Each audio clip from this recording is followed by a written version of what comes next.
Good morning, Raptor Freaks. Alexiot's here. Friday morning, tough Friday morning. Yeah, we're in the place, that's for sure. Nick Nurse is very upset, very angry, but we don't have any time to wait around and feel bad for ourselves or have problems. These guys have to keep going. This is the NBA. It is a schedule, it's a grind, and we're playing the Pheonix Suns tonight. And in some ways, once again, we said this quite a few times this year, having such a game so close to the game is good because we can get some good feelings back, hopefully quickly, and still save New Year's for these guys. We don't want the Raptors to have a depressing New Year's or us either. We like to see them get a win before New Year's, and that opportunity is still ahead of us right now. We do sit at 15 and 20 for our record at this point, and 5 games under 500 isn't that fun and isn't the direction we're trying to go in. And yeah, there's a lot of adversity, there's a lot of chatter, there's a lot of silliness going on. There's different things happening right now, and I think we're starting to see some of the signs that this team is going to be remodeling itself just slightly, at least. Last night, Justin Champagnie was waived. In fact, let's look at Raymond Jacobs' comment here. He says, "So many sons orphaned without a father now. Wonder if Lex is happy. Child Protection Services waived Mr. Champagnie." Well, this really was a money move that he has money that's guaranteed to him after today, and that if it was working out with him completely, we would have allowed him to stay and be guaranteed for this more money. But this signifies that they want to have that money freed up for something, possibly a move, a trade, some sort of whatever move. But now we have an open roster spot, and there's going to be some changes on our team. I have a feeling because of last night, a very poor effort. This was another one of these games where the Raptors just didn't have it in any kind of way, and they just didn't show it. And they didn't have it on either end. And that was the sad, depressing thing. I've said this week that we have to watch the Western Conference opponents from scoring 30 points per quarter. And well, they kept right on average, just below that average for the game last night, the Grizzlies. And they seem to do everything with ease, get alley oops, easy baskets. And meanwhile, we struggled to get any shots at times. We barely scored any points in the first half, like 40 something points. It's just really sad and depressing how ineffective and how bad our offense is at this point. Yeah, there were some things I liked about last night and some things I really didn't. I really liked J.Dowtin Jr. last night. I thought J.Dowtin was very good on defense, that he did a good job on Ja Morant, and that when he was out there, we had a good plus minus with him. He had actually one of the highest plus minuses on our team. He had a +8, and there were only like 2 players on our team that had pluses last night. And three. There were 3 actually. J.Dowtin Jr., Chris Boucher, and Malachi Flynn were the 3 players with pluses. But yeah, really impressed with J.Dowtin and the little bit of time on there. And as I said at the beginning of the year, he's going to get converted to a full contract. He's not going to be a two-way by the end of the year because we're going to want to have him around at the end of the year to finish things out.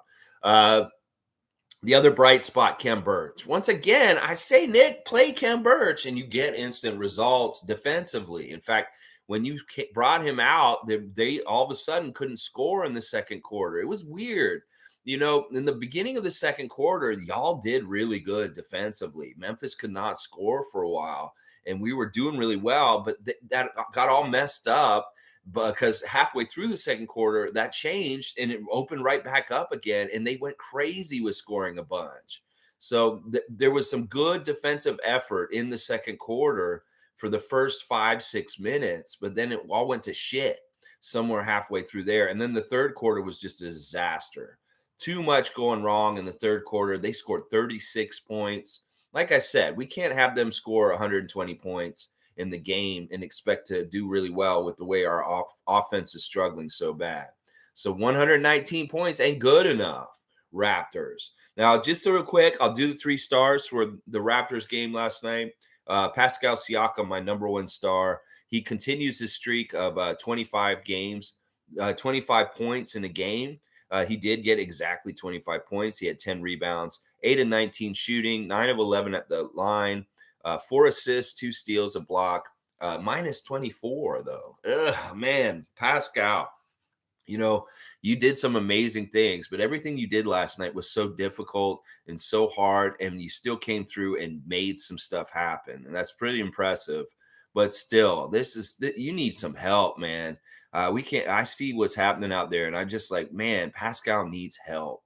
The second star of the game last night was Gary Trent Jr. off the bench, 7 for 13 shooting, which is fantastic. 5 of 7 from three, 2 rebounds, 2 assists, 2 steals, 20 points. I like what Gary did out there. Once again, Gary, in the middle of all this adversity and his role changing from going from starters to the bench, starting in the second half, doing different things that they ask him to do. He's just done what he does in this whole thing, and he's looked good. He's looked real good. So whatever happens with him, whether it's trade value, whether it's whatever, he's gonna be he's valuable right now, and that's really really good. My third star is actually Chris Boucher. He had the highest plus minus last night. He had a plus 10, 13 points, 7 rebounds, 5 of 7 from the field. I thought he responded to Nick Nurse's criticism yesterday pretty well. He was attacking the rim when shots would go up like offensive rebounder like Dennis Rodman would. And he was successful a lot of the times when he do that kind of stuff. But I really thought that Boucher's effort out there warranted getting one of the 3 stars. So we Siakam, Trent, and Boucher. Honorable mentions to Scottie Barnes, of course, getting another triple-double. It's his 10th triple-double of the season. 14 points, 10 rebounds, 4 assists, 3 steals, and a block. Scottie started really bad. He was an 0 for the first bit of the time, but he woke up. And he got really mad at one point and just went crazy offensive rebounding. And he had like 5 offensive rebounds in the fourth quarter, which was pretty impressive to me. But once again, too little, too late, Scott. You didn't do enough to help them early on, but you did wake up later. And I like to see that fire, especially after you got hit in the face and you had to leave the court. That was a very weird situation. With a lot of mystery and about that. And I've never seen a player just leave the court right in the middle of play while he's still in and it hasn't been subbed out. That was a very weird thing. OG, a little bit of a weird game for him. It was mixed bag. There were some things he was doing really well and some things he wasn't doing really well. I like the 3 threes that he hit, but 5 of 17 shooting is not good overall.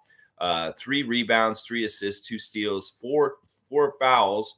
Minus 29. He had our worst minus 16 points. I don't think he did as good a job containing Grizzlies as we would have hoped. But I think part of it was that once again, we're asking guys like Siakam and OG to muscle up with Steven Adams. And that's just messed up. We can't do that. Steven Adams was a problem just like Zubac was the other night. And this is a continuing trend of the big man on the other team messing us up. Well, I don't want to see this against Ayton tonight. So y'all need to get big man protection going on out there. And Khem Birch is our best defense at this point. Although Koloko wasn't horrible last night. I didn't mind what Koloko did in the game. 13 minutes, 2 of 3 from the field, 2 rebounds, 1 assist, 2 blocks, 4 points. He could have been way worse, but it's just tough. I don't even know how to go about with this game. I mean, the Grizzlies are in another class, obviously. We're in trouble. We have a lot of issues with our team. And, we're going to have to do a lot of soul searching. Nick said in the interview after the game that the guys are going to just have to wake up and realize that they don't want to be like this anymore. That's the only thing that's going to save us. But people are coming for Nick right now, and I hate it. Nobody should be coming for Nick Nurse right now. If the players have poor effort, that's not on Nick Nurse in some ways, because we've seen him get that good effort out of them. But the effort last night is really poor. It's really, really bad. All right, let's see what else you guys are saying in the comments today. And, listen, all right, let's bring Justin in here. Listen, man, I know that it's been a fun ride, and you had fun sunning everyone. And I'm sad in some ways to see you go. But in some ways, this was going to happen just because of money issues. It didn't really have anything to do with how good you are as a player, because honestly, you are a great player. And you're going to be somebody somewhere, somehow. All right. This is me talking to Justin. And you're going to, you may come back to bite us in the ass at some point. Watch. So anyway, yeah, you can go. All right. Yeah. All right. Let's see. Giovanni's saying the magic number is 6 games under 500. The Raptors likely have to win 10 to 12 games to get back to 500. I think the plug is pulled on the season if the Raptors lose this game against the Suns. So Giovanni's been talking about this for a couple of weeks now, about us and our walking that tightrope between, are we playing to win or are we playing to lose? Not that we're playing to lose, but are we just going to be losing? And he really is watching this closely, and he's looking at how much it would take to climb out of the abyss, and whether that's realistic or not. Well, we'll have to see, Giovanni. I still haven't given up hope. I want to see them kick some ass tonight. It really is kind of like a prize fight where the hero is getting their ass beat. They're getting beat down and beat down. Bam, bam, bam, bam, bam, bam, bam, bam. Will they rise up to the challenge of their rival and step up like Rocky Balboa would and try and fight, even though they're beat the hell up right now? I don't know. We'll have to see. There's no guarantees. Callie's saying it's not looking good for the season. Yeah, Callie Mayer, thank you for being here this morning. I know this is a tough season. This is what happens in the NBA. Not every season is just glorious and woo, amazing. We win so much. Sometimes they're down years. And if last year was an up year, this year is definitely a down year right now. We'll have to see how it all goes. Once again, there's over half a season still to play, and we don't know what could happen real quick. We have smart people running this team, and we need to always trust in that. And they may make some moves, and boom, things can be fixed really quickly and be a lot better. Nameless is here. We're getting a Frenchman, Wemby. He can live in Quebec. JJ Mo. Nameless is talking about Wemby. That means we lost. Yeah. Nako is here. Nako was at the game last night. What are you saying, Nako the Nacho? I really like Malachi, Gary, and Pascal, but man, seeing Ja and Steven Adams showing us how it's done hurt. I feel bad for Justin, but it is a business. Yeah. Yeah, the Grizzlies have really defined roles. I think that may be the biggest difference between their team and ours is you've got a point guard, John Morant. You got a shooting guard, Dillon Brooks. You got a big center, Steven Adams. You got a power forward, Jaren Jackson Jr. You got guys that really kind of know what they're supposed to be doing, and they're all doing it in kind of a sort of a traditional way. So it's like, and partly on our side, it's kind of, like I said, ambiguous. Who's supposed to be doing what? And at any given time, any different person could be stepping up or nobody's stepping up to do the things that are needed to be done for us. I just wish our offense was better. I feel like this is the biggest problem with our whole team, that last year we got away with our offense being not that good because it would kick in and we'd get some of the shots that were kind of 50-50 would fall in for us, even though it's like, But this year, they're really not helping our defense, and now our defense has gone to shit. In fact, this is what Nick was talking about last night. Our offense is hurting our defense, that we're so bad on offense and not making baskets that the other team's just running back on us and killing us. He talked about a play where we made a free throw. We didn't miss it, and they rebounded and threw it down the court. We made the free throw. They inbounded it, and they still beat us down the court and threw an alley-oop. What the hell is wrong with that? He said, that's a bad play that you're not supposed to see, but once every 7 years. So we're seeing shit that the Raptors are doing right now, according to Nick, that they shouldn't be doing except once every 7 years. That's how bad it is right now. Oh my gosh. Nameless saying, how good would DJ Wilson have been? Like I said, I don't know if DJ Wilson would have solved it. Listen, we can't do this thing where it's like, who woulda, coulda, shoulda, this person. A lot of people are talking about, it'd be so nice to have Norman on our team right now. It'd be so nice if we had Yaka. We'd be so nice if we had Yuta Watanabe on our team. Listen, I want to say something about the Raptors and their former players that played for them and just everything. Everybody, like you and I, individually in society, we all have our own paths. And we got to stop comparing ourselves to other people. The Raptors have a very dark path right now, just a path that sucks. Yuta's path is nice right now. Norman's path is nice right now. And it's just what it is. It's like, it's not anything to do with us or them. It's like they were ordained to go on that path and be in that way. And we are ordained to be this way right now. But this is like with all of us too. It's like we have our ups and our downs individually at different times. And it just happens to be our path right now has downs in it. These guys will have downs in their careers again at different times.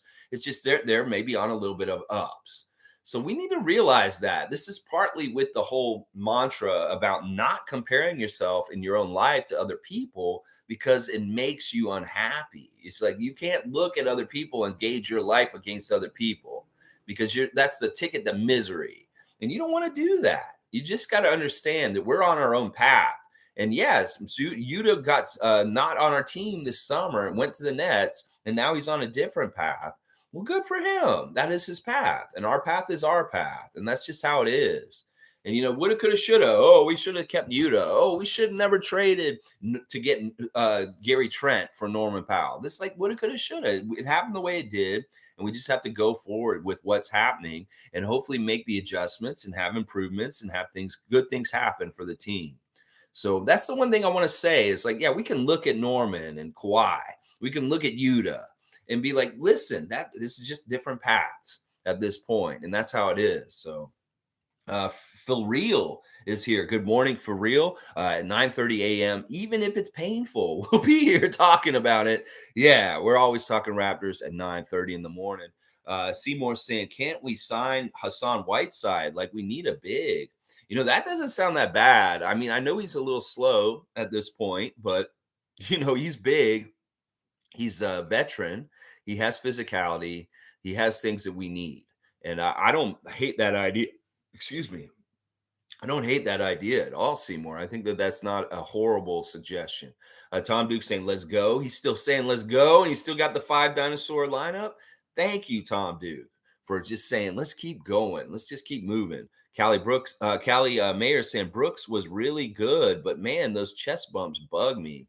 He is a little too much in a way. It's like kind of like, I get it. He's not really trying to be like a jerk to us. He's very good friends with Chris. He's friendly with Fred and all the other guys. You saw after the game that it was all love and hugs. And it's not that he's just this kind of player that gets fired up. And I think because he's from Mississauga and he's from Toronto, he gets extra fired up playing against us and playing here in Toronto because part of it is he has a lot of family at the game. So I think half of that show is just for his friends and his family at the game. And it's not really to show up the Raptors or really to get under our skin, even though it does to a degree. I mean, he is very cocky and he does talk a lot of shit.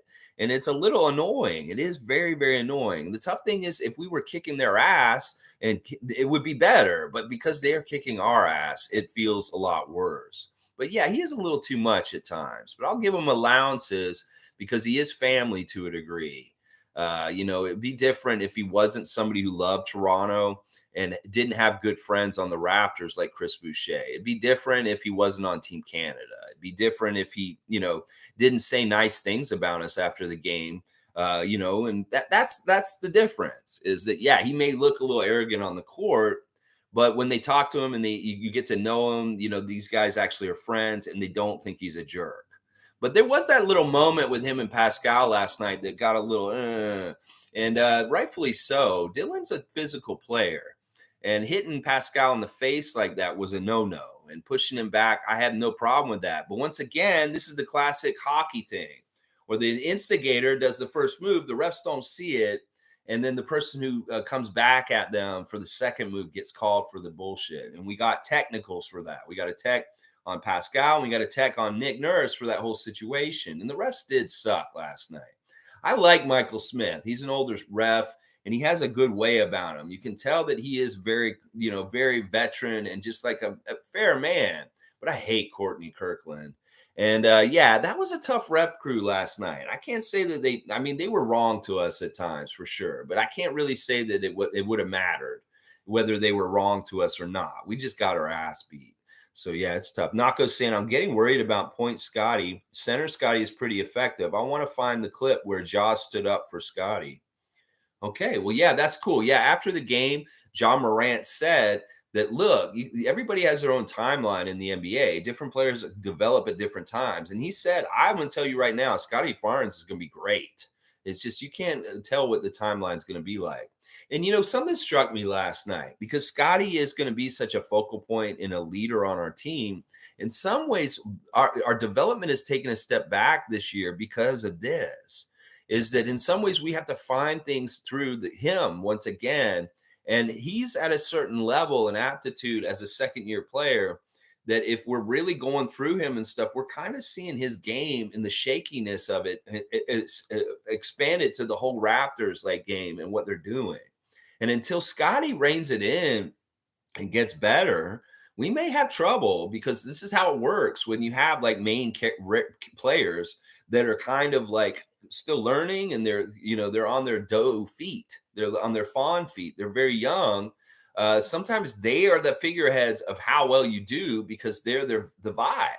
And Scottie's vibe is great. It's very talented, but it's raw and it's still kind of not like refined and it has a lot of mistakes. And in some ways, the whole team personifies Scottie right now. And this is part of the problem of it. If the whole team personified Pascal or Fred, Fred last year was the team. Like the whole team personified Fred last year. And when you have that being your spirit player for the team, that means very steady, very capable, good at closing out close games at the end of the game, hitting clutch shots, doing all this stuff like Freddie did last year. Well, he was really kind of the energy leader and like that spiritual leader of the team. Well, this year it's kind of Scottie. And I think that has something to do with our lack of winning right now. That Freddie as the spirit leader of the team is kind of like a different kind of feel like last year. And now this year it's more like it's ambiguous. And in some ways we are doing as well as like Scottie and his development is doing. And that sucks. And that's tough in some ways. But I really started thinking about it that way. It's like in some ways our problems are connected to the fact that our second year player is one of our most crucial, important, like glue center kind of guys. And it's tough. It's tough to rely on him because he's so young and he's just learning. And it's too bad. Cool Cat's here. Good morning, Raptor Free Crew. I lost internet access, but not sad because it was brutal. Pascal having 4 defenders crowding him because opponents expect bricks from our shooters. Yeah, it sucks. Like this has been something all year long where we see the other team when they're open, they kill us. They make us pay. We don't make anybody pay for leaving us open at this point. We really don't. There's a couple of things that are really wrong with our team. The fact that our guys won't make open shots or we just won't keep up with that kind of stuff is really, really bad. Like we have to be better at making teams pay. And for really executing against mistakes on the other team's defense, we're just not doing that. There's so much that's not working right. One of the things Nick said about last night's game was that it wasn't even 50-50 balls we weren't getting to. We had biased balls that we could get to first that were in our favor, and Grizzlies were still out physically and out getting to them better than us. And that's horrible. That is showing a lack of effort and just a will that was way stronger on the other side of the court. Their will was way stronger and strong as in like Steven Adams stronger. And meanwhile, we're like not. It's tough. And I saw these guys give a good effort at times. You saw them rolling all over the floor, going after a ball at one point, really fighting for it. And they did kind of get it back. But, they work so hard and they still miss shots, even though they get so much effort into things. And it's so deflating when they work so hard and then they just miss the shot anyway. And it's a turn. The other team gets the rebound and it's back up the other end of the court and they're getting an alley-oop like it's easy. So, man, it's tough. This is a tough time for Raptor fans. And that's why we got to batten down the hatches and, weather the storm of the toxic fans, weather the storm of all the bullshit talk, and just believe and trust that the process and the journey will get to the promised land again someday. It's just that right now we got to go through the bad to get the good. Let's see. Down bad Raptors fan. All right, down bad Raptors fan. I've been downhearted, baby, ever since the day you left. Some BB King. All right, I've never seen a player walk off the court either. That was cringe to watch. Watch the replay. He never got poked either. He's just embarrassing. Yeah. Now, I don't want to diss my good friend Scott Wayne, but it was weird. And I don't know. Scottie has been showing a real frustration with the referees allowing a physicality that he's not used to. The NBA is a big boys league and people are getting hit and smacked around. And it may be, Scottie, in other levels of basketball, you got treated like a golden boy to a degree. And if you got touched or hit in certain ways, you could expect that foul. It's not that way in this league. I'm sorry to say. And that really was a frustration that, like, look, I might have lost my eye, and these refs don't even call anything. And he came back apparently after that and talked to Courtney Kirkland and Michael Smith for a while about getting hit in the eye about it. But I don't think he got anywhere with them when he talked to them about it. It is really frustration that is building up in him from games over games of getting nailed, like dirty plays, stuff like Grayson Allen does, and there's no repercussions, there's no justice. So in some ways, you got to think about it from the mindset, the psyche of Scottie. There's like, this is an unjust world. That these are really bad things that they're doing, but nobody's getting punished for it, and they can just do it. And then meanwhile, if I do anything like that at the other end, I'm getting called. In fact, that was really messed up how they would call fouls on Khem Birch when he was out there, when he was doing the same exact shit that Steven Adams was doing with physicality. And I don't like that. I don't like that. This is the way the refs can handcuff us, is if they let the other team have absolute physicality, but they're calling touch fouls on people like Khem Birch who are trying to counterbalance that for us. That was a ref manipulation. The Memphis Grizzlies got to get right up into us and were physical and beat us up. And they didn't get called for half that shit. Whether it was that a Siakam and Dillon Brooks play, whether it was Scottie getting smacked in the face, it was a lot of bullshit. And even like the challenge call, they took back a foul. And that foul call that they gave to Pascal in that moment, even though he wasn't really fouled, was kind of an honor foul call. If you'd asked Michael Smith in his 30 years of reffing, when a player works so hard like Pascal Siakam did last night, you give him the benefit of the doubt and give him a touch foul late in the game because he's playing so hard. Well, Tyler, the coach for the other team, Tyler Jenkins, wanted to take that away from us by calling the challenge. Dillon Brooks went like this, and they went back and looked at it, and they had to say, yeah, it wasn't a foul. But that was honestly a foul that was given to Siakam out of respect for how much he's working, and they didn't want to give him that. So they had to take it away because it was technically not a foul. But that was like what did you call it? It was a crude foul for like taking so much physicality so long in the game that they were paying him back. But like I said, Tyler Jenkins was the Grinch. He took it away. It's really bad. G saying they literally left the Raptors open at the 3-point line. I know it didn't matter. Talking about Gary Trent, though, he did hit some good open threes, though, and that's why he's my second star of the game. It's tough.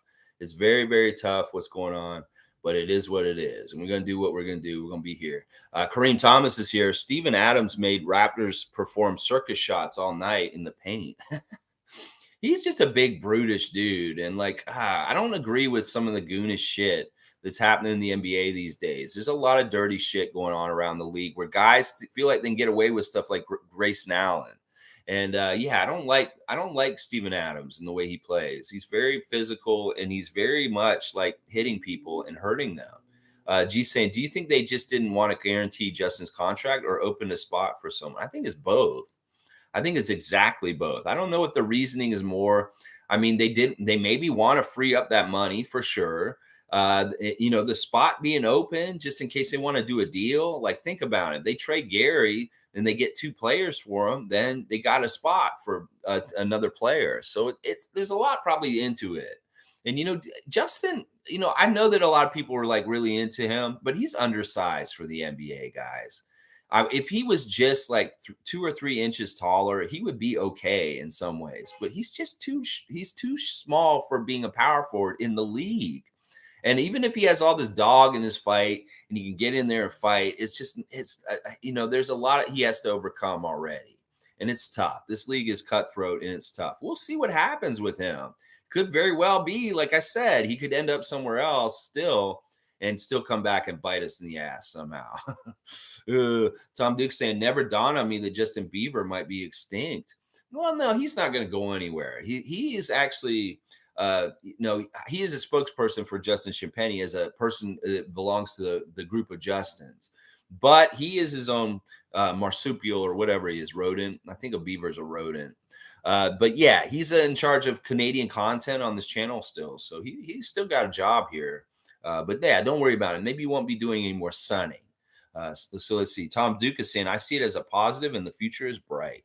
See, that's what we need right now. Shine a light, Tom Duke. Thank you. Be a good mentor and example for all the other Raptor fans right now. Shine a light and say, I see positives and light coming down the tunnel. It may not look like it right now. You may feel all the things you feel from last night, but that's the third best team in the Western Conference right now, the Memphis Grizzlies. They're a good team. They're going to be fighting, and they could be in the Western Conference Finals or even in the finals this year. So once again, we've run into two very good Western Conference teams this week that have messed us up and messed up our fans into thinking that, oh, we're just going to win every single game we play against whatever team. Well, these are good teams.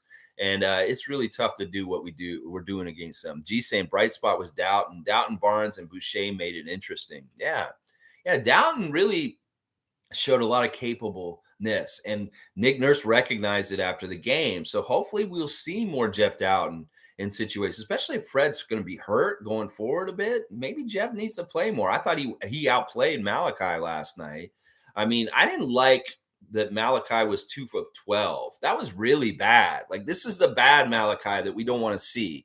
1 of 7 from 3. Yeah, that's not going to cut it, Malachi. 2 of 12, that's no good.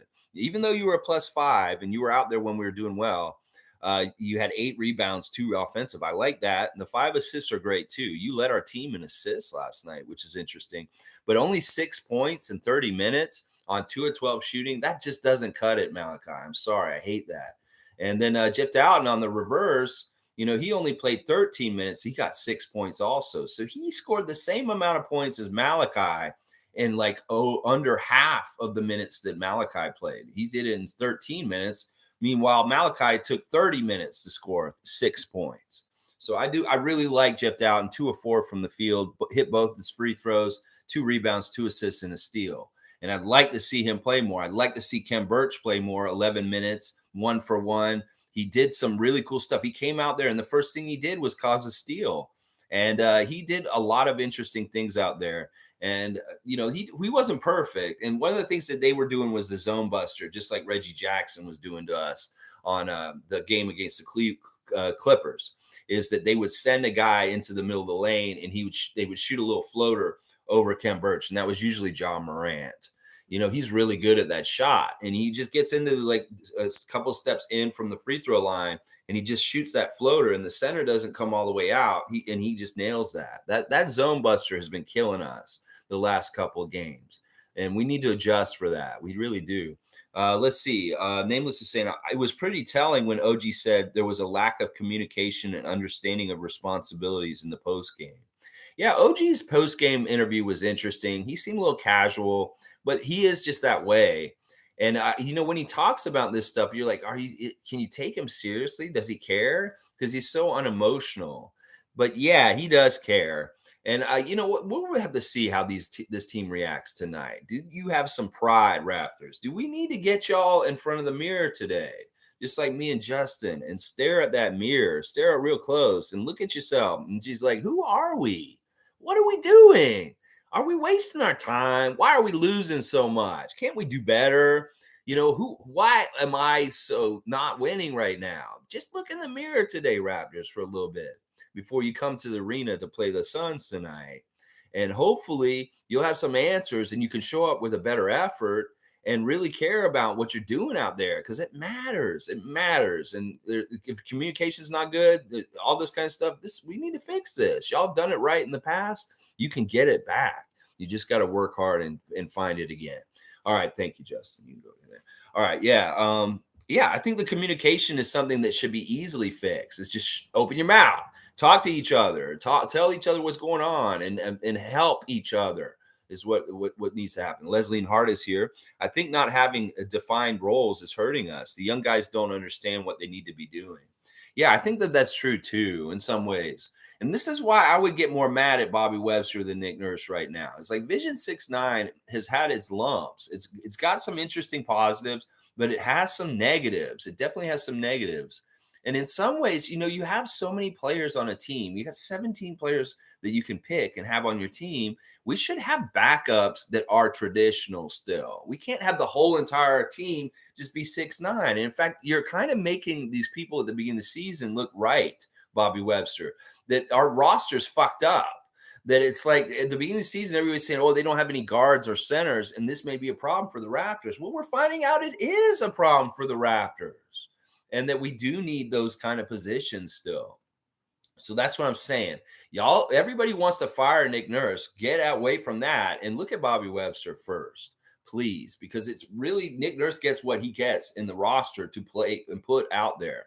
And in some ways, this roster build is kind of screwed up in some ways and not working. And that is Bobby Webster's responsibility. It's not that I want them to fire him, but it's kind of like in Survivor.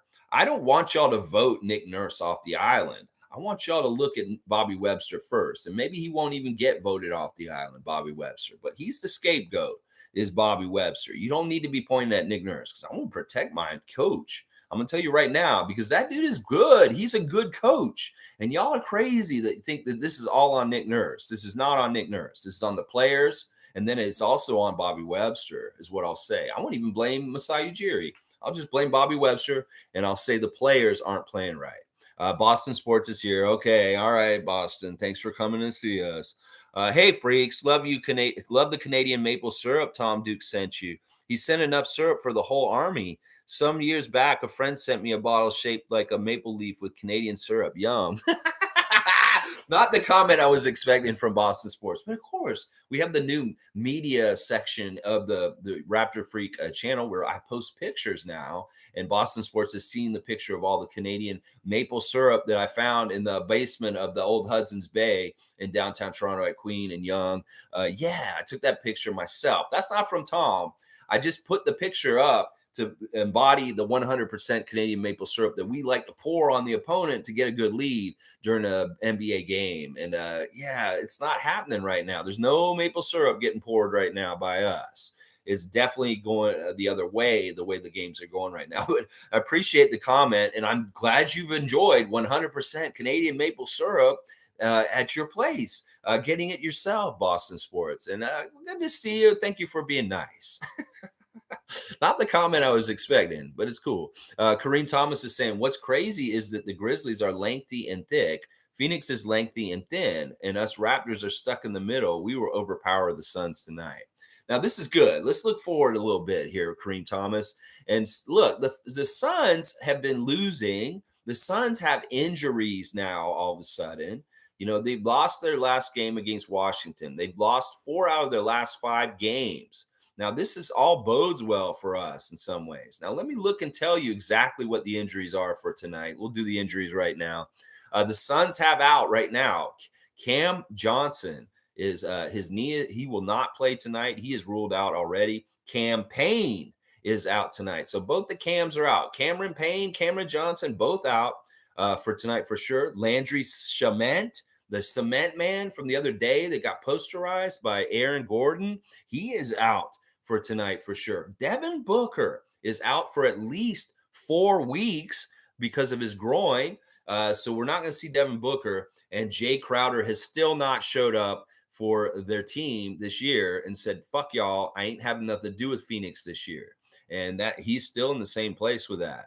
So really, the team we're going to be looking at tonight, you know, the big weapons obviously are Chris Paul, Mikal Bridges, and DeAndre Ayton. But, you know, then you got Torrey Craig, Damian Lee, Jock Landell, Josh Okogie, Dwayne Washington Jr., Ish Wainwright, and Bismack Biyombo, Dario Saric. Yeah, they've got, you know, their team isn't as good as last year with all these injuries, obviously. There's quite a few really good three-point shooters that are missing for the Suns tonight. And I am not upset about that. And I hope Kareem's right. That, you know, listen, you put that gumption, like I said, when we're losing, we're like a wounded animal in the corner that's angry and dangerous. So hopefully we can be that wounded animal tonight, come out with some fight and anger, and take a weakened Pheonix Suns team to the cleaners and get them to lose and get that big W for the Raptors tonight. Because I hope that's true. Now, our injury report for tonight is Fred is day-to-day. Precious is listed as out for last night, but there is speculation that Precious will be returning from his long injury tonight. And then Otto Porter is also out, as we've known for a bit now. Also, let me just real quick do a review of the Raptors 905's victory over the Iowa Wolves last night. D.Banton leading the team to their first win of the season. This was the first game of the 905 season after the showcase tournament, and we are 1-0 now, guys. So let's look at shine a light, at least on this positive. The D.Banton went to Iowa last night and scored 37 points, 13 of 25 shooting, 9 rebounds, 4 assists, 2 steals. And he very much was the guy at the end of the game carrying the team to the victory. It was very close at times in the fourth quarter, and he separated them within the last 5 minutes to get a good 9-point victory. So D.Banton's my number one star for the 905 game last night. Ron Harper Jr. is the second star, 8 of 15 shooting, 3 threes, 3 of 3 at the free throw line, 8 rebounds, 2 assists, 1 steal, 1 block, 22 points for Ron, a +9 on the court. And then my third star, I could have picked a couple of different guys. I'm picking off the bench, Hassani Gravett, 27 minutes, 5 of 8 shooting, 1 3-pointer, 5 rebounds, 5 assists, 1 steal, no turnovers, 12 points, a +10 off the bench, the highest plus minus on the game for the Raptors 905. Great way to start their season, y'all. Getting the win over the Iowa Wolves. Let's go Raptors 905. If the Raptors aren't going to be doing that good on the main team, well, maybe we can get behind the 905 and see them do some great things down there. Now, there's a couple of news and notes from this game. Saben Lee has rejoined the Raptors 905 after a stint with the Philadelphia 76ers recently, and now he is back and he is playing for us again. Also, we had our homecoming last night. R.Hawkins going back to Iowa. He's from Iowa. So there was a very much a big contingency of R.Hawkins fans at the 905 game cheering him on, and he was happy to be home. So there's your 905 update about the game last night. You go D.Banton. They separated you from your buddy and waived him. Meanwhile, you were down there getting your career high. And you know what? You're going to play them again tomorrow. They do play one more game against Iowa on New Year's Eve. And this is good. I want to see these guys really, really kick some ass because seriously, I want to have some sort of winning with the Raptors this year. If it's not going to be on the main roster, let's see the G League team kick some ass. So you go Raptors 905, and we may be seeing Christian down there sooner than you think. Seymour saying Raptors season going down the drain like Andrew Tate. What a crazy story, this Andrew Tate stuff this week. It's like, Greta, you go Greta. And in some ways, the world works in really crazy, amazing ways. This is what happens when you get cocky, Andrew Tate. You make a dumb mistake, and boom, you're in a Romanian prison for human trafficking. You're a disgusting scumbag. And like Ben Carlos, this idiot that covered the Raptors earlier this season, was standing for you, and he got canceled. Yeah.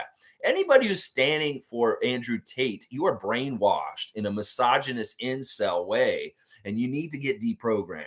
So if you stand for anything that he believes in, you need to change your mindset because you will get yourself in trouble just like Andrew Tate if you have that kind of mindset that he has. So yeah, we need to really be vigilant about the influencers and the people out there influencing people in our lives, like young people, like our children, or just like in general. You may have a friend that may have fallen into a really bad information hole like Andrew Tate, and they have really weird worldviews all of a sudden. This world is so dangerous for this right now. And yeah, Andrew Tate, he's getting what he gets right now. And I love it. And Greta's owning him. I love Greta owning Andrew Tate right now. It's very, very good. Isaac Campbell saying nothing funny about extinction, my son, Tom Duke. Ooh, you just got sunned by Isaac Campbell, Tom Duke. Yikes. Let's see. Cool Cat saying Justin's injuries didn't make him available for the team throughout summer and fall season. I like Dillon Brooks's energy on our team. We would love him getting everyone fired up. Bulldog mentality. Yeah, I mean, if he was on our team, that would be weird if we had him on our team. How maybe he would get our guys going in some way. Is this the kind of player that we need? Is a player like Dillon Brooks that's absolutely aggressive and crazy and yelling, and people get maybe a little more confidence around him because he is like that? Because that's part of what that builds. Sure, it's a cockiness, and it can be dangerous because if you fuck up, you can look real bad and look stupid. But he was very successful last night. He hit so many shots early, took over early, did really well. We didn't hear any of this stuff. Like, this is my house too much. He said it a little bit during the game. And the story about why he said that is interesting. It once again was Jamal McGlure talking shit behind our bench saying, "This is our house." And then Dillon was responding to him saying, "No, this is my house." And that's how that happened last year. Well, we don't want him to say it's our house, his house anymore. We need to remember this and take this to heart for when we play them the next time. You got to remember this kind of shit, Raptors. Like, Scottie, you should be keeping track of this. I know that maybe you don't. You're too nice a guy. You said that you don't have any enemies in the league. But one of the things that Kyle used to do, Kyle and DeMar, would be they kept track of who slighted them. And there's been some slights we've been getting as a team recently. And I don't know if you guys are going to get the receipts to pay them back down the road. This was a receipt we should have paid to the Memphis Grizzlies from last year and what they did to us when they visited Toronto. Well, they did it again. They doubled down on it. I'm wondering if y'all are keeping score and you're going to keep this in mind the next time we play them. This is real easy Michael Jordan motivation when you remember, well, this guy was in our building disrespecting us and taking our home court. Well, you guys just rolled over and let him do it again last night. And that's a real easy way to motivate things. It's like Dillon Brooks said, this is his house. Well, is it his house or is it y'all's house? You step up and show him whose house it is. Well, you didn't last night. And that sucks. And maybe we do need a Dillon Brooks type player on our team, Cool Cat. Maybe we do. Maybe we need like an asshole. And that's what we're missing. Randolph Phillips is saying, good morning to our most beloved, informative gang on this another game day. Blessings. We need consistency in all areas of our game. I agree with this, Randolph Phillips, and thank you for being here once again with us on a difficult morning. And we appreciate your blessings because we need them. We need the blessings. Trust me. Raptors Nation needs the blessings right now. Tom Duke is saying, ready for changes. Turn and face the strange changes. Yeah, some David Bowie this morning, Tom Duke. Thank you for the musical cue. Nameless is saying Isaac and Tom are my sons. Well, let's just get this all out of the way now that Justin's been waived. Everybody, the copyright infringement of sunning people is over because Justin's not on the team anymore. So y'all sun everybody every which way in honor of Justin. That's right. You are all my sons and daughters today. Okay. Let's see. Seymour's laughing about it. Let's see. Tom Duke saying, nameless, thank you for all for being my safe space. Go Freak family, fight that good fight. Thank you, Tom, for being a bedrock in our nation. That you really are a steadfast bedrock in our nation. And we appreciate you, Tom Duke. Don't get it twisted. You're a big part of the good vibes. Kareem saying, why does the Toronto media push a narrative to ask opposing superstars about Scottie Barnes? Like, do we need reassurance? Are we insecure? I don't know what these reporters' mentality is or why they slant their questions for certain stories they want to write. Maybe. I don't know. Maybe they just want more sound bites about people talking about Scottie. It could be also, I'm not even sure if they're totally like asking about him. I know they are a lot, but sometimes these guys are offering the information just on their own. It's not even that they're cued by a question. They may be just like Kevin's just like, I want to say Scottie Barnes is going to be really good or something like that. I don't know. I don't know what the whole thing is with this. I think this is common. I think this happens with most budding superstars. In fact, it probably happened with Ja Morant in his early years too. It's like, can you talk to us about Ja and tell us about? So I think this is just normal. And in some ways, this is good because he's getting kudos from big names around the league and they all recognize his greatness is on the way. And that kind of stuff happened with LeBron. That kind of stuff happened with Kobe. So I don't think it's a bad thing. But it is kind of weird, I guess. I don't know. They could be asking worse questions, I guess. That's the way to look at it. Boston Sports saying, don't let the season get you down, freaks. Respectfully, if you watch the Celtics this year, you know the trophy is coming home. Boston Sports, man. In some ways, you're like adversary of the year this year so far because you're consistently coming in here. And in some ways, you're like, you are being respectfully.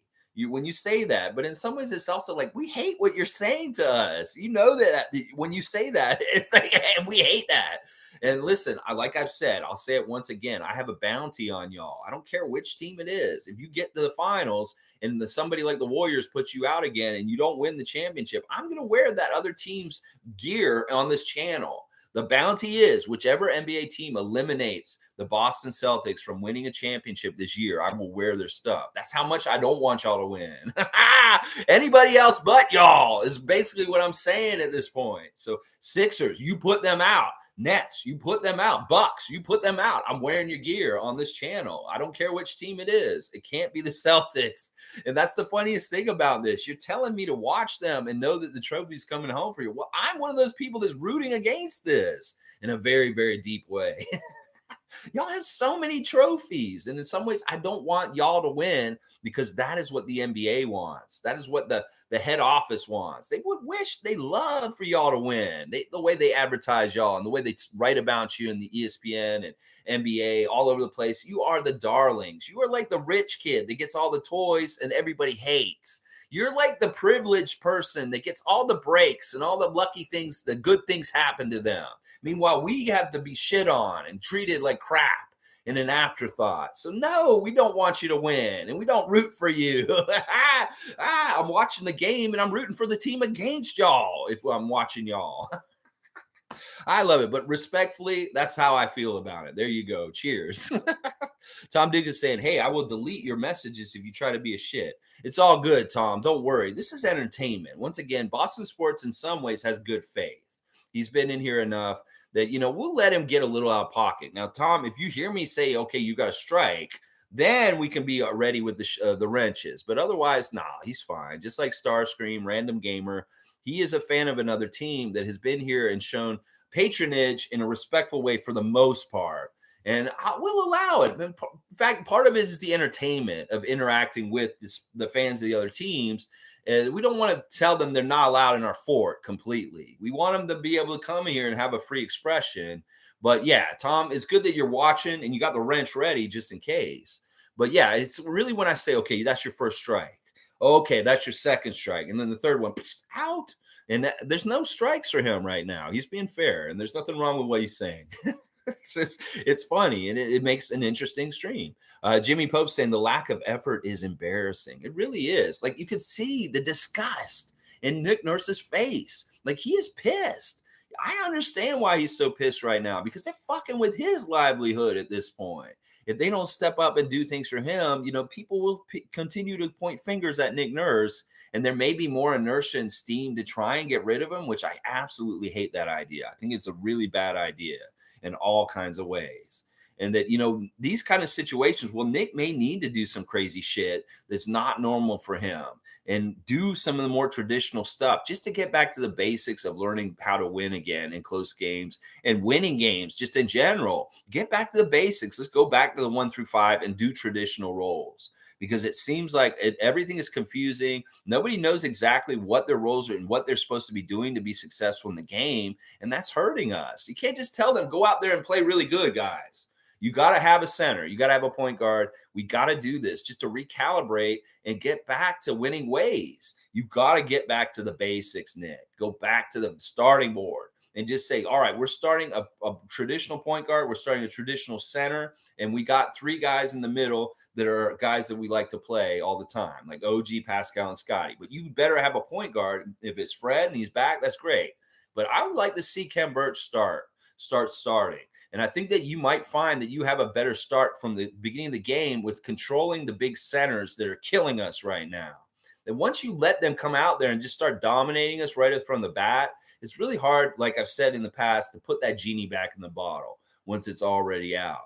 So that's what I'm saying. Establish the physicality, and you're not coming into our paint at the beginning by starting Khem, because he shows that he's still able to do this. He did it pretty effectively at times last night. We saw the point production for Memphis go when he came out there. They had a hard time scoring in the second quarter once Khem came out there and was on the court. If you go back and watch the tape, you'll see it, Nick. You'll see it. All right, let's see. Cool Cat saying, I say build the team around Pascal and let Scottie develop in the background as the 4th option. Take pressure off him, and it will minimize his young mistakes. I don't even mind him making mistakes or doing what it is. It's just that we got to be perfect all around him. It's like he's going to have to make mistakes. It's just how he's going to have to learn. It's the other guys that need to be so much better. The guys that like Pascal, OG, and Fred, those guys need to be perfect and not making the mistakes also. So yeah, I agree with this in some ways. I mean, Scottie, what is he right now? Really, is he like the third option? I guess he's the third option. It's like Pascal, OG, and then Scottie, or is Scottie the second option sometimes? Really, because OG's not really playing offense; he's more like a defensive player for that game. I don't know. I think you're right. We minimize how much he impacts whether what we were successful or not. And he just adds the glue stuff like last year on top of everything else. Yeah, if we could be more like that. But he definitely has more pressure and weight on his shoulders for what he needs to do to help us win. Nameless is saying, and we did see a little bit of signs of him trying to take over late in the game last night, and he had a little bit of success. It's just that he only did it like one or two times down the court, and then kind of like it was hard to do anything else. And we can't win if we have no defense. Once they get a scoring lead on us and we trade baskets, it's not going to get us anywhere. We'll be under by a double-digit 10-point lead for the rest of the game. We really have to stop them and still be scoring. And that's not happening this year. We cannot get both happening at the same time where we're stopping them and we're consistently, competently on our offense scoring. That's not happening, not lining up at the same time. And that's the only way you can win or come back from a deficit is you got to stop them from scoring. You need to score yourself to make it up. And they're not getting there with that. It sucks. I hate it. I hate it so much. All right, let's see what else Nameless is saying. Oh, okay, it jumped.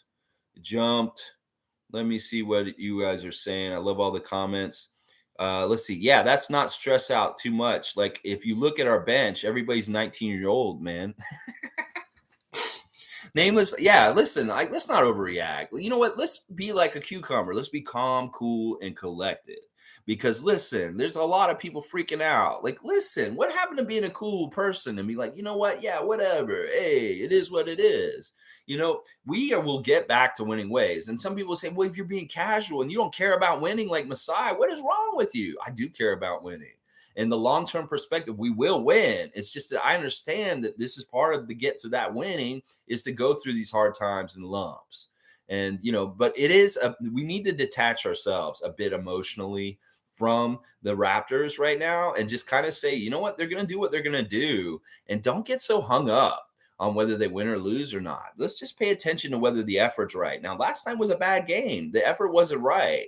But there's been games where we've lost recently. The effort has been good. And I felt all right because we're close.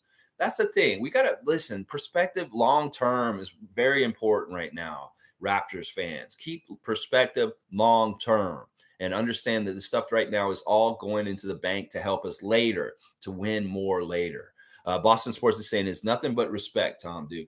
Respect to you, Boston Sports, and thank you for the offer to join your fan nation. Never, I will never join you. I'm just like Luke Skywalker hanging from Cloud City.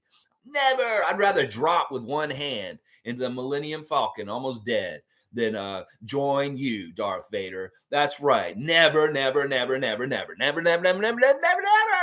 I'll join Sixers Nation before I'll join Celtics Nation. I'll join Nets Nation before I'll join Celtics Nation. I don't know about Knicks Nation, though.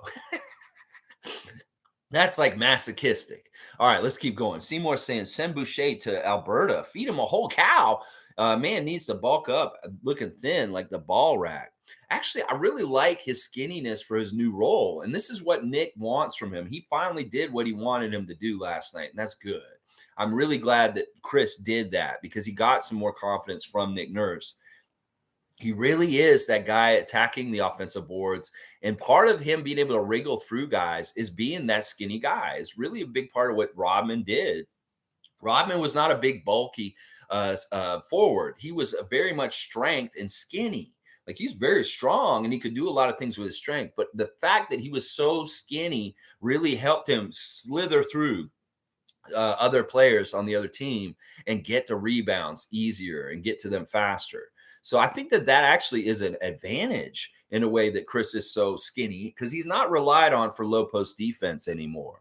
But that is part of the problem with him is that his defense has to be kind of a middleman, a roving shot blocker, but not really a perimeter defender and not really a low post defender. So he's kind of in the middle of the mix.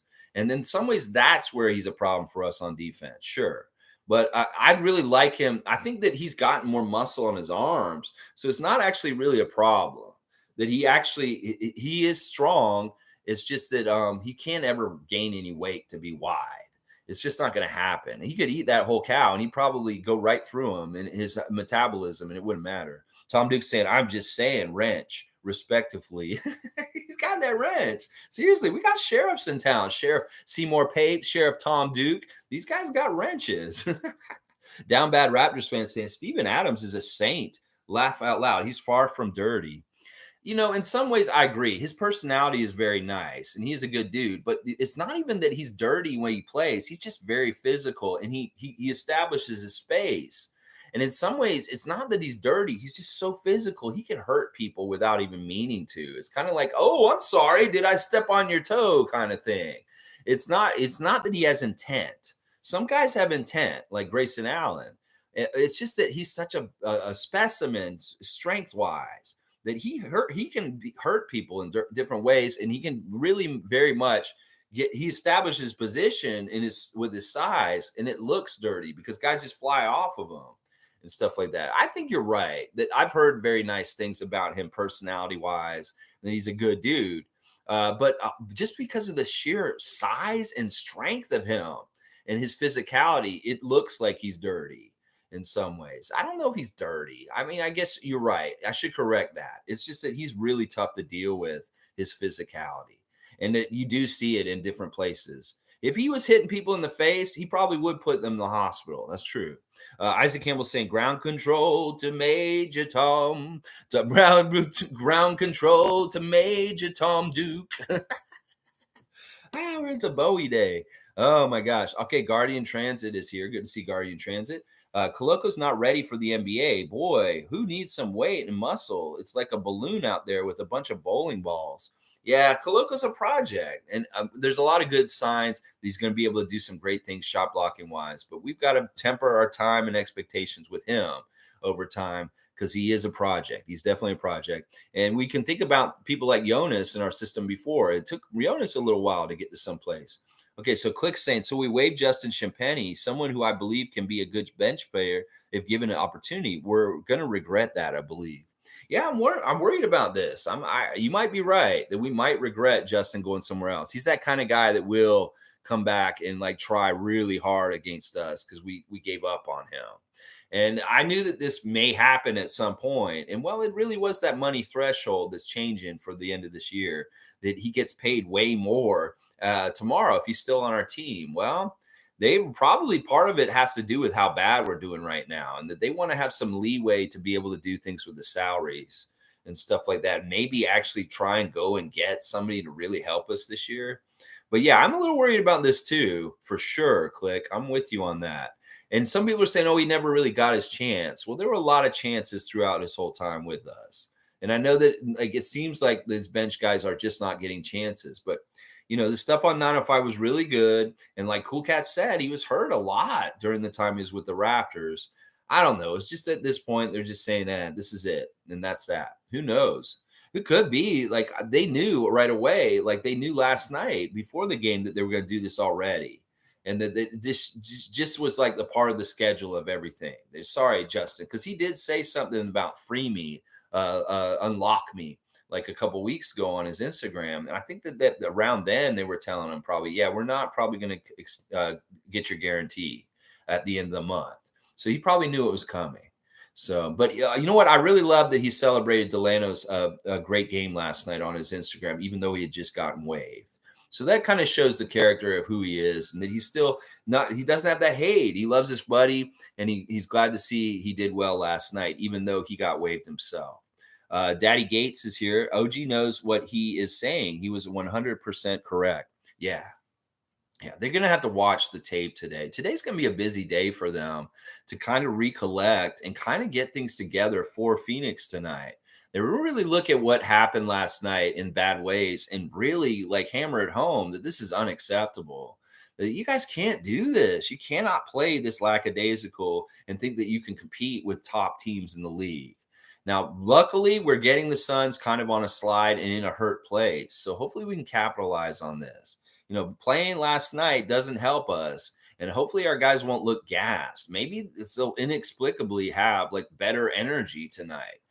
even though they should have had better energy last night. It may very well be dependent on motivation tonight, that they are motivated to not look like as bad as they did last night. They heard it from the coaches, they're hearing it from the fans and social media, and they're like, well, we want to prove that that's not who we are tonight. I really hope that's part of it, and this could be a big part of the key to the victory tonight, is prove who you are tonight, Raptors. Come out there and kick their ass, the Pheonix Suns. I feel good about it. I really do. I think if they have any sort of pride, they're going to win tonight. Trust me. The Raptors will figure out a way to win. And who knows? We may see Fred suit up tonight, and that may be a big difference. We'd love to see Precious back, obviously, tonight. And I think that is what's going to happen tonight, that we're going to get some reinforcements. And this could really help with the game tonight against the Pheonix. Fred, Precious are back tonight. This will really, really help. Seymour saying, Sunning got sun. I know. In some ways, it's like, oh man, Justin, he got that last sun in on J.Dowtin the other day, and I mean, that's it. That was the last sunning of the Raptors. Hopefully, I don't know if we'll see any more sunning from other guys doing it to other people. Maybe Delano will do it to people still. I don't know. I like Justin Champagnie. It's availability issue. He was injured a lot, and we need the help. If we want to win on Pascal's timetable, we can't have too much young and rookies. I think this is right too. And in fact, maybe this is part of what we need to do. Is like much like getting Thad and Otto, Wancho. We need more middle career guys instead of so many young guys. Sure, we'll have Koloko and Scottie and Delano, but for the most part, maybe we need to age up a little bit, because this is a big part of our problem right now. Is we don't have the right mix of vets with the young guys, capable vets. We need more middle vets like Pascal and OG and Fred. We need maybe a guy more up in the age around Otto Porter and Thaddeus, in their 30s. Just more experience, more capableness, and not so many question marks. Our youth is really betraying us right now. It really is. Nameless to say, Vision 6'9" needs a true point guard, in my opinion. Yeah, I don't even know if Vision 6'9" is a viable thing as a regular full-time thing.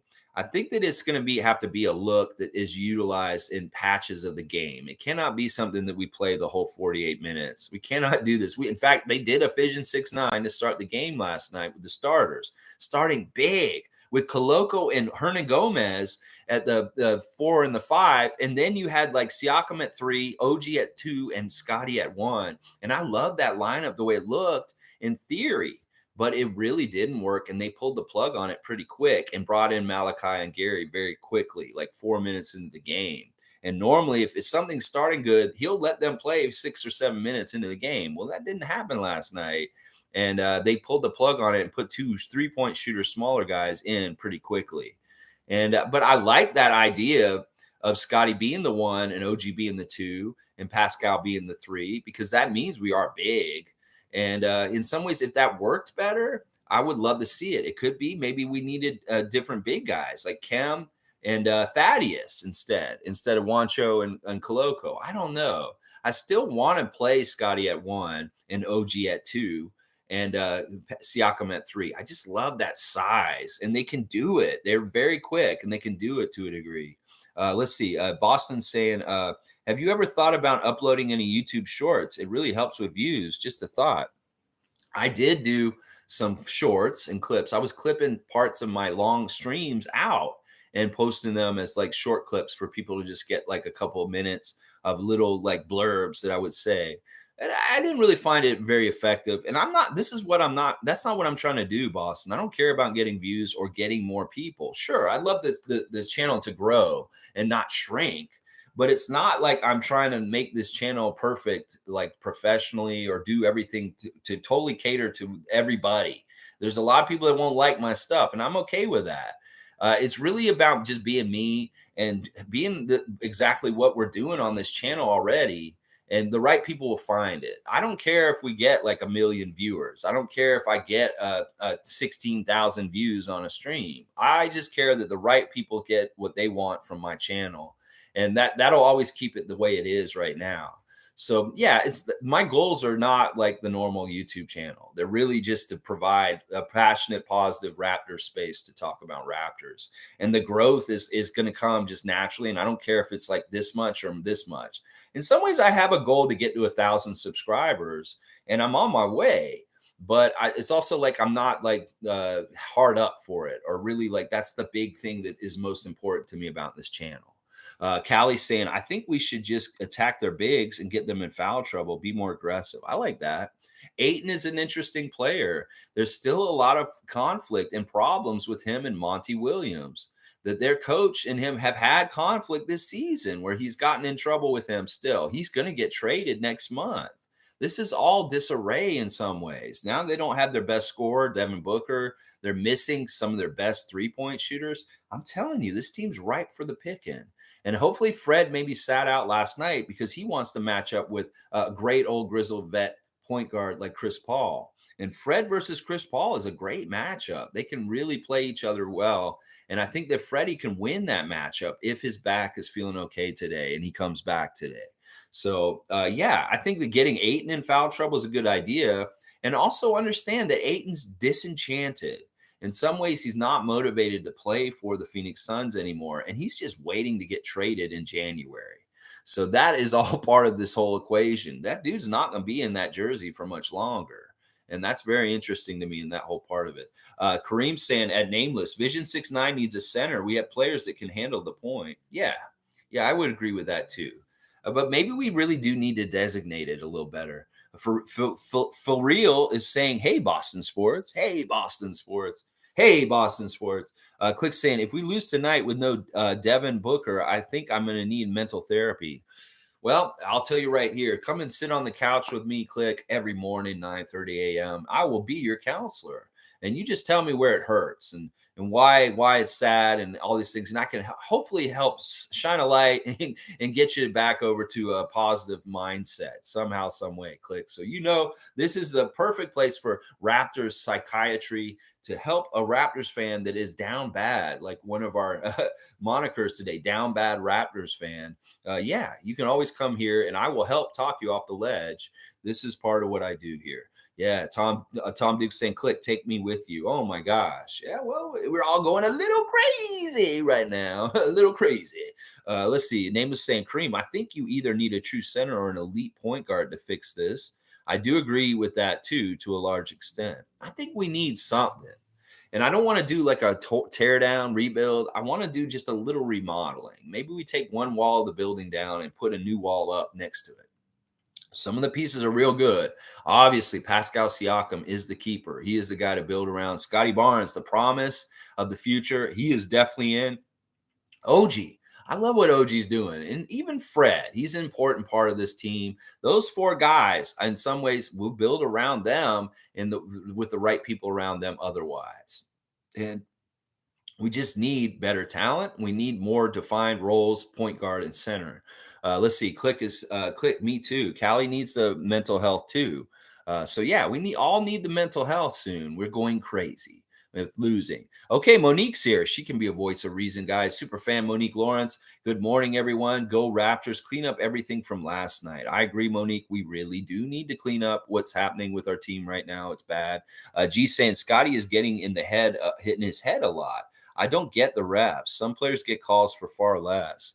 Well, there really is, they're privileged and they're not privileged. The Golden Boys and then the teams that they're just like, yeah, don't respect them. Malachi gets no respect. OG gets no respect. Pascal's finally getting some respect. Scottie's not totally getting respect yet. It's a tiered system of who gets more respect and which. You can be LeBron, you can be Jason Tatum, you can be Ja Morant, you can be Devin Booker, and then you can be like Pascal Siakam. Then you can be Fred VanVleet. And, there's different levels of respect from the refs. And this is something that I really pay attention to is whether they're not giving us respect in those kind of ways. And, yeah, it sucks. It's tough. And they aren't biased. They very much are biased, and they do treat people differently in the league. They really do. Isaac Campbell saying 905 needs a winning culture. Go Banton. Go Monique. Yeah, I want to see this too. I want to see the 905 be the bright spot, and maybe we'll just go watch 905 games and we'll just forget about the main team.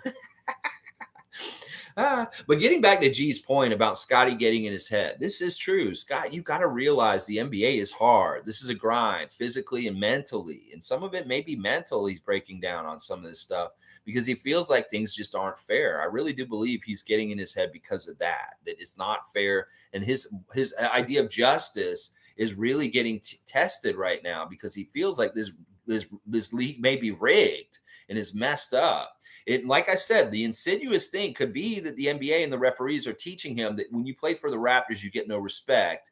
And they, on the down low, they're encouraging him to not play for us in the future.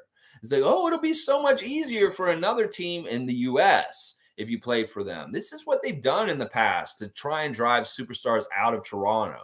Is they don't give them any calls here, and then magically they go other places and they get calls all of a sudden. I hate that. Scott, go the hard route. Be like Kyle Lowry, DeMar DeRozan, Fred VanVleet, Pascal Siakam, and just play through it. You will get the accolades and you'll get through it just like Siakam has eventually. But I know it's hard. You want the easy route? You can go somewhere else. But this is the hard route, but it'll be all the more satisfying when you get success, you get through it all. Let's see. Random Gamers here. Good to see Philly fan checking in. So now we've had, Boston fan has come in today so far. And now we got Philly fans here. What's up, guys? Just saw the clip with Pascal and Brooks. Wish Pascal would have laid him out. I'm really starting to hate Brooks with a passion. Ooh, Philly fan does not like Dillon Brooks. Yeah, I thought that was dirty too. And look at that. What a turn of events. Philly fans standing up and liking Pascal in this situation of conflict, even with what happened in the playoffs last year with him and Embiid. Well, I appreciate you saying that. And yeah, Dillon Brooks is a bit much at times. And I think that Siakam pushing him like that, I don't know. I hate the refs for getting us in trouble for that because honestly, in some ways, they were the instigators and they were the problems last night, the Grizzlies, and they didn't pay for it. We ended up paying for it all the time. And that's part of the bias that I'm talking about in the last 5 minutes. Let's see. Nameless is saying, I used to find Tate mildly entertaining. Now I hate and can't stand him in one night. I've never had a flip like that in my life before. To hate so fast, it all makes so much sense now.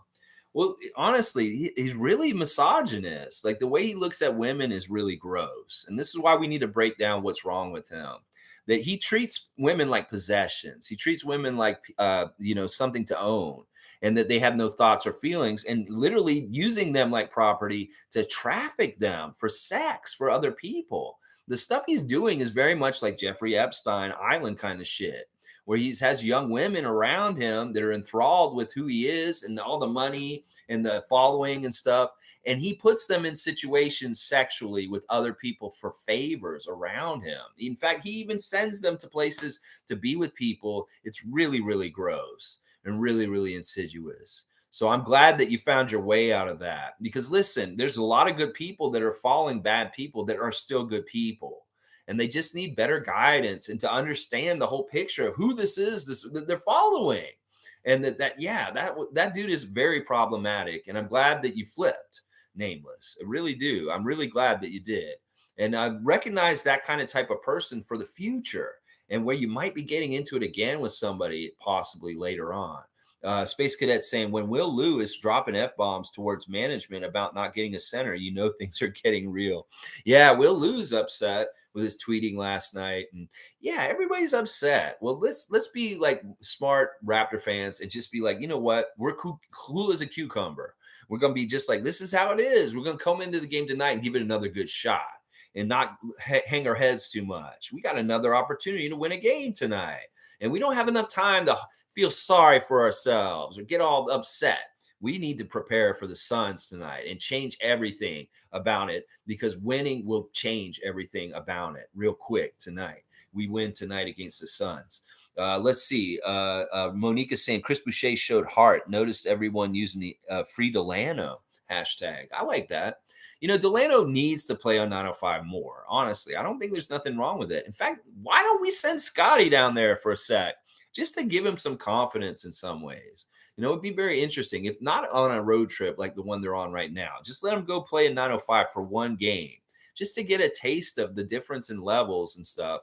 And maybe he gets a lot of confidence from running the team down there. One of the things I've said about Delano's success in the last year is that his chance and ability to do things like what he did last night and take over a 905 game to be clutch at the end of the game and score the baskets and be the man that carries the team to the W is so invaluable as experience. We've seen it translate to the main roster Raptors earlier this season when Delano stepped up big against a game against Detroit. So it's like, we can do this. We can do this with Scott. Let him go down there and get the reps of being the clutch guy that carries the team home to a victory in a close game down there. And that confidence and that experience will help him on the main roster. You don't even have to play him more than one game. I just say just give him one 905 game down there. It may very much really help him. Send him down there with Koloko and really have a superstar studded 905 team out there that really kicks some butt. But you don't have to keep him down there for long. Just let him have a taste, and he'll come back with some new knowledge. I'll watch. Let's see. G saying we need a brute. No one was messing with Serge. Yeah, we could get another big guy like that acts like that. I mean, Khem is kind of like that. He's a little bit too nice, but he can be that physical presence that can be a brute, knock somebody on their ass if they come near a basket. And that's what I like about him. Kenny's saying Chris Paul's about to dissect our team. I hope not, Kenny. Oh my gosh, I hope not. We'll have to see. We'll have to see. I'd like to see Fred back tonight because that will help in this situation with that. If not, if it's Malachi guarding him, well, he can really be annoying to him. I think that Malachi and J.Dowtin aren't bad defensive guards at this point. But yeah, Chris Paul could very much take us apart, our defense, with the way he sees the floor and the way he plays as a playmaker. We got to watch out for that. That's definitely a key to victory is contain Chris Paul, make him look old. That's what I say. Make Chris Paul look old is the best way to deal with him. Cool Cat saying, I think media questioning opponent about Rookie of the Year is for documentary I further down the road. I need all these stories, feedback about a potential superstar. I think that's right. That if they're building the legend of Scottie, they got to have sound bites from his contemporaries and people that are around superstars that are around that age and period of time. So that's part of it for sure. Nameless is saying that the moment Serge left, I knew troubled times were ahead. I swear to you, the very second I knew it. Yeah, we do miss some things that Serge had at that point, but I feel like we have it in some of our guys already that are on the roster. It's just that they're not getting totally unearthed or used completely yet. That give him some time. Maybe Scottie will be a very physical guy that throws his weight around in a certain way, and also guys will be scared of him intimidation-wise for strength and stuff like that. He's a very nice guy, so maybe not. But yeah, maybe we do need a mean guy, a tough guy that's ready to throw hands like Serge used to be. Let's see. G saying people on Nurse, but Nurse didn't sign up to be a development coach. He signed up to win. This team needs some talented vets, in my opinion. Yeah, I can't disagree with any of that. And I'm with you 100%, G. Race Mode's here. Good to see Race Mode Media. We need Charles Oakley back on the team. Now we're going way back. We want Serge and Charles Oakley. Laugh out loud. I turned on the channels 3 minutes ago and Lex talking top G. I had to double check what channel I was watching. Back to the Raptors. We look soft. Montrez. Yeah, I had to talk about him just for a second because he was brought up in the comments. And I just wanted to make it known how I feel about it. And that's all. If somebody brought it up in the comments, I wouldn't even brought him up if he wasn't mentioned here. G saying nameless, you called it for sure. Click saying it's everyone's fault. Why we're losing though? It is everyone's fault to a degree. Sure, it's even our fault. In fact, Oren Weisfeld was talking about the crowd in the building the last two games has been really kind of like quiet. There's been very, very quiet game against the Clippers the other night. And then last night, there were periods of the game where the crowd just was not involved in the game. And very, very, there were times where they got loud and did do some stuff. But overall, our crowd energy is not good to help our team right now. It's very apathetic all around, whether it's the way the players are playing or the crowd is acting in the building. There's a lot of apathy, and I don't like that. I want to come down there and reinvigorate that place. I mean, I'd go to the game tonight. In fact, Adriana was looking at tickets for tonight to go to the game, but they're just so overpriced right now for this game tonight. Well, maybe they're a little bit less this afternoon because of the way they look right now. Maybe we need to revisit it. I might need to go down there and just get real mad and get real loud and start being that leader in the stands and being like, y'all get the fuck up. Yeah, let's cheer. Come on. All right, let's see. Daddy Gates is saying if it's one time we don't need to trap the ball handler, it's tonight. If it's one time we don't need zone, it's tonight. Keep the ball in front of you. Try to fight over or slip under screens more. Okay, I like what he's saying, and I agree. Like if we can play them straight up, they don't have Devin Booker out there. We could probably get a play Ayton one-on-one, even with a guy like Koloko. He could probably match him with his length because he's skinny too. And just kind of play one-on-one with these guys and really take our defensive individuals like OG, Scottie, and Koloko and use them against these guys on a one-on-one basis. I like what Daddy Gates is saying here, and I think that is a good key to the victory. Stay at home. Don't play a zone. Play one-on-one, and don't double as much. It's not worth it. And we don't need to trap Chris Paul. We can really bug him or just kind of mess up his passes that he's trying to throw to the other guys and not get right up on him, because he's the kind of guy that can pass out of the double team still. So we'll have to see how they handle it tonight, and hopefully that's what happens. I know that Nick's been called out for doubling too much and gambling too much, and he's saying we're not doing that. Like with Kawhi the other day, he got really mad about that with the person who said he was trying to do that. He said, "No, I'm not doubling Kawhi." So yeah, and they went back and looked at the footage, and he was right. He hadn't been doubling him as much as everybody thought he was. Nameless is saying, I didn't understand because Gasol left first, so he had all the minutes to himself, but apparently he felt disrespected by the organization with their contract offer. Yeah, I didn't understand the Serge Ibaka departure either. I do know that him and Nick Nurse had a little bit of a conflict at the end of the bubble playoffs, because Serge wasn't getting played late in the series against Boston, and he thought he should have been on the court, and that upset him. In fact, there was one point in that bubble series where Serge left the court early before the end of the game, and I knew that the writing was on the wall. So in some ways, I think the problem was with Nick Nurse and Serge Ibaka, that there were some problems there. As far as like Serge was really mad at Nick for not letting him play in the crunch time against the Celtics in that bubble series. So who knows? You know what? It's true. He would have gotten the minutes, and I thought we could have offered him more money than the Clippers. And the contract he took with the Clippers wasn't that much either. I thought we could have paid him more. So there's a lot of weird question marks about it. G saying apparently it's because they pursued Gasol before Serge, and he felt like an afterthought. Yeah, I remember that being true too. That he was upset and insulted that they talked to Gasol before they talked to him. Well, they kind of fucked up, I guess. You know, once again, that offseason after the bubble playoffs was so short. They condensed like 4 months of offseason activity into like a couple weeks. It wasn't very long how all that stuff got sorted out, and they started the season again in like December. That was a really weird period of time. And maybe we did make some mistakes in that off season with how we handled things with Serge Ibaka. Let's see. Lion Hunter saying we always bounce back from really bad defensive efforts, so expect us to win tonight, especially if we have Precious or Fred back. I love that attitude, Lion Hunter. I'm with you. I think you're right that we really are like a pendulum. We may swing like, whoa, this is really bad. Okay, guys, rate it. Okay, this is really good. Now, can we get somewhere in the middle where it's consistently very good, and we don't have these massive mood swings from being total shit team to like overperforming like we did against the Cleveland Cavaliers last week? You know, can we get that, please? Raptors consistent, like in the middle, not all or nothing.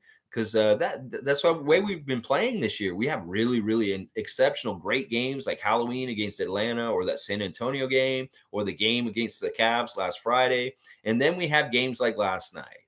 And we want to get more consistent middle ground that we're kind of within more often. Daddy Gates is saying, call up Delano, give Doubt more time. OG and Pascal should be number 1 and number 1A on offense tonight. Not so much zone. Limit switching tonight by fighting over screens and slipping under. Yeah, some of the stuff that Jeff Doubt was trying to do with John Morant last night, and some of it was effective. You know, it was so hard to guard him. He's crazy explosive and really crazy how he can attack the rim like he does. And it's like a video game. It's like it doesn't even look like his real life. Like, does he really live on Earth? Because on Earth, we have gravity. And I don't think that John Morant deals with gravity in his life. And I don't know if he's actually a human being, because an alien is able to levitate like he is or get up as quickly as he does. It's crazy. It's so crazy. Cool Cat saying Nick Nurse is about winning a chip, big picture. Practices for developing players. Masai said we will have incredible highs and lows with young players. Decide what we want for Pascal's improvement. I like that. And I think that reiterating what Masai said is we're going to have highs and lows, and that it's just part of the process is important to remember. I like that. And we are about winning chips. Trust me, we're on our way. Scottie's the dude. It's just we got to, in some ways, remember what I said earlier. Our persona, our spirit player in some ways this season is Scottie Barnes. Last season, it was Fred. Fred was steady. He carried a lot of the stuff from Kyle forward without Kyle in the first year without him. And that was really the main focus of what we were trying to do. So Fred was steady, and that was why we got the season we got last year. This year, our spirit animal is not Siakam in some ways. It is Scottie Barnes. And that some of the reasons why we look so bad in different ways is we're a magnified reflection of Scottie as a whole, as a team, and the way we're operating and things. And that's just part of his development. And it sucks. And it's just how it is. Let's see. G saying, "Daddy, good game plan." Yeah, I agree with what Daddy Gates is saying today. It's very sound, smart keys to the victory for tonight. I really like this, talking about like staying one-on-one, staying away from the zone, and trying not to trap too much. Let's see. Isaac saying, "We cannot give up 120 points a night, consistently get out rebounded while shooting under 30% three-pointers and expect to win in the NBA. Defensive rebounding for a team that identifies as defense first is not optional." That is exactly right. That's such an important pillar of what we do with is rebounding, and we're not winning rebounding battles anymore right now. We consistently won them last year. We were one of the best rebounding teams. Last night, Steven Adams absolutely killed us on the boards with his offensive rebounding. They had 53 rebounds, we had 47. So that's actually pretty good, because in the second half we made up the deficit. At the halftime, it was 39-20 that rebounding. They had 39 rebounds. We had 20. They had double the rebounds as us. So in the second half, we actually made up a lot of that. Now, yes, we got outshot, 50% for them, 40% shooting for us. We made one more field goal attempt than them, but they still made 9 more shots than us overall. That's crazy. The three-pointers weren't too bad. They only made 3 more than us, but that's still a 9-point deficit. And they shot 45 from 3, and we shot 36 at the free throw line. We got to the line way more than them, and we did make 8 more free throws than them, and we did beat them at the line. That was nice. The assists were, 37 assists. Ja Morant broke his record for assists in a game last night. He had 17 assists, which is insane. And he really was setting everybody up. If he wasn't scoring, he was assisting them. So he had a huge part and a huge percentage of their points last night, whether he was scoring or assisting on it. 11 steals for us was nice. I did like that. They did have a really bad turnovers compared to us, 16-8. But this is all stuff that kind of kept us close. Otherwise, we were really getting blown out. Points in the paint, 70-50. That is really bad. And like I said, their largest lead was 23 points at one point, and we just couldn't get it that close. Like we get to like down to 9 or 6, and then boom, they bust it back open again and get a lead a little bit bigger. Ah, man, it's just frustrating. We just don't have enough to overcome getting down. And Isaac's exactly right. They can't average 30 points a quarter. Tonight, the Suns cannot be getting 30-point quarters. We will not win because we just don't have a good offense to keep up with them. Monique saying, "I was definitely holding it down in Raptors tonight, live stream last night. Stay focused." All right, you go, Monique, holding it down in the Raptors tonight. Were they a little bit mental health needing, like maybe a little crazy? Like Alvin's like, they're a little crazy and laughing because it's like, oh, it's dark. Namus is saying, "Yeah, that's right too, G. I forgot about that part. Then they went and lowballed him as we tend to do. Total blunder by management." Yeah, I didn't understand how he handled Serge. I mean, I know in some ways he was hitting like an age place where his game just is like his quality of game has kind of gone down since he left us. And maybe we realized that in the metrics of his game that we're like, no, we can't pay Serge for this because he's not as good as he was. He's not going to be as good going forward. Well, he's still in the league a couple years later, and he isn't as good. You're right. He's kind of the end of bench guy, but in some ways he could be very helpful for the toughness that we're talking about today, that we need that Oakley type. And that in some ways he could help us just for that right now. If we had him still. And I don't know what's going to happen. Let's see. Space Cadet saying, "Everyone says Nick never gives Flynn a chance. He went 2 of 12 last night. This team is very thin at point guard depth. There's nobody to push Fred. And because of that, Fred has to play heavy minutes." Well, I'd like Jeff to step up and do this. I really do think Jeff is a very sound NBA player and that we need to just get him converted and bring him up to the main roster and have him be our backup point guard. And he could push Fred, because I think he could give us solid minutes on a consistent basis where he's not hurting us. I think that he'll shoot better than Malachi. I think that he'll do more with the assists than Malachi. In some ways, I like J.Dowtin a lot more than Malachi because Malachi's only as good as whether he's making a shot or not. And he doesn't make a shot last night. Well, he doesn't give us anything else enough to make it worthwhile playing him. So it really is, you got to test him out, see if he's hitting his shot, Nick. And if he isn't, give that time to J.Dowtin, because I think that he will give you way more in different ways that you may be very pleasantly surprised. And the thing about J.Dowtin is he's a student of the game. He really loves basketball and he studies it and he really understands what to do in the right times in the right places. This is why he's so fundamentally good and he's so consistent. He is a student of the game and he is like a hyper student of the game. He studies everything apparently.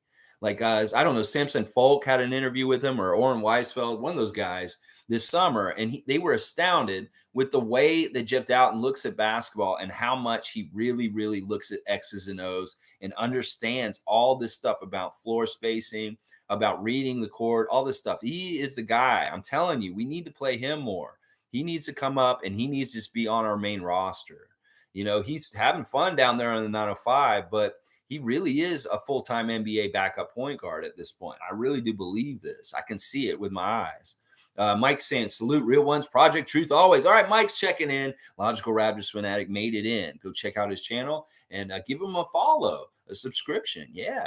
Nameless saying, I'll take Pirtle back, please, universe. Just give me Pirtle. I'll lower my expectations and demands. So what? He's got little arms and can't make a free throw. Screw it. I'm desperate here. No reason to diss Jakob in all that, but it is true. He does miss free throws to a degree. But I don't even think that little arms are a problem. The man gets rebounds, and that's all that matters. And he could muscle up with Zubac and Steven Adams. This is what we need. Get Jakob Poeltl back here. Nick Nurse, Bobby Webster, I should say. Monique is saying, does the D.Banton performance send a message to Nick Nurse last night? It does, right? Big 45. Who does that kind of performance? Wow. Well, he's been doing those kind of performances last season too. He had 30-point games all the time last season for 905. This is just him picking up where he carries off. You know, it is what he should be doing on that level. He's that good. And I like him down there. He just needs the confidence and more reps because he's not getting used on the main roster. Well, he's wasting away. Go send him down to 905 because then he'll at least get some time on the court. Lion Hunter saying that 6'9" vision doesn't work. When we won the championship in the bubble year, we had 2 6-foot guards and an actual center. You need shooting and rim protection. Yeah, in some ways, I might be like waving the white flag on the 6'9" vision also. That it's not working. In some ways, we need the regular traditional positional players also. Isaac saying he would like to get Koloko some 905 reps. We, the development. I'm with that. Denial saying Delano always plays well under a different coach. At Mo, I know the competition isn't NBA level, but I've always said it. He always smiles and big ups the 905 coaches. He enjoys playing under them. Well, are you trying to say, Denial, that he has a problem with Nick Nurse then? I mean, I don't think so. I think it's just that it's really hard to break through and get into Nick Nurse's trust and confidence and be a part of our rotation. You know, we don't see what's happening in practices. It could very well be that Delano is not being serious enough in practice or taking things, working the way that Nick needs him to. He's really got to listen to Nick and follow his instruction, and then he'll get in his good graces. That's the way you got to do it. It's tough. He makes it hard on his players. He demands a lot from them, and they have to show it. And if they're not going to get time from him. He's really that traditional kind of coach like that. Let's see. Cool Cat saying, I love the idea of starting a big 5 lineup. The problem was that our center is a rookie and very young, and Hernan Gomez shooting was off. We need vision 6'9" and 2'7" centers, 2 7-foot centers, and all need to shoot. Yeah, it was really unfortunate that Wancho was so cold. He has been really cold the last 2 games. You know, when I went to the open practice, the coach's open house, he was bombing and killing it all. He was hot around that time, but he's cooled off. He's not shooting well at this point, and it is hurting us because he's starting, and we need him to step up and start hitting shots right away. He didn't take as many as he did against the Clippers last night. He was only 0 for 2, but if he had just hit one of those 3-pointers, it would have helped a lot, and he may have gotten more time on the court. But yeah, we need Wancho to make his shots. Down Bad Raptors fan is saying Masai has been sucking since the championship. 3 years, no center, got rid of the great pieces, tanked for a role player with mood swings, etc. it equals M. I'm not going to go that negative down bad Raptors. Masai, listen, there's ebbs and flows, and it's not just consistent. Like we're winning, winning, winning. There's going to be like a little bit of bad times and different things. You know, the Tampa season did really hurt us. And the fact that we're doing as well as we're doing right now in some ways is actually pretty good. We could have been way worse last year after the Tampa season. So, you know, there's a lot of weathering different storms that we've had to deal with as a franchise since we won the championship. And I think we've been very successful considering all that. So, and I don't know, I'm not going to call Scottie a role player with mood swings. I don't think he's a role player. I think he's a superstar. And I think that he's just got to grow up a little bit more and he will be more mature as the years go by. And you'll see it. You'll see it. It'll be a different version of him. Much like Chris had to mature in some ways, Pascal, OG, these guys all matured over their NBA careers. Scottie will get that too. He'll become more and more mature as time goes on. He's only 21. Let's see. G saying since the chip, Masai went jumped. Since the chip, Masai went younger. Kawhi, Serge, Gasol, Norm, and Kyle for Scottie, Precious, Koloko, and Gary. This is what rebuilding, retooling looks like. Roster won't be perfect and won't be perfect in just a few seasons. Well, it'll be better in a few seasons. People who want to blow it up and rebuild, this is what it is. Retooling and developing is ugly at times. Yeah, in some ways we have already rebuilt the team, but we have kept a lot of the old players from that championship team too. I don't know. It's a process and it takes time. And I think we're along on the fast track faster than some of these other teams are getting back to it. It's just that it doesn't seem like it right now because of our results from games recently. Denal saying, I love Kyle back for Fred and Serge for Khem. Those two would help these young guys tremendously.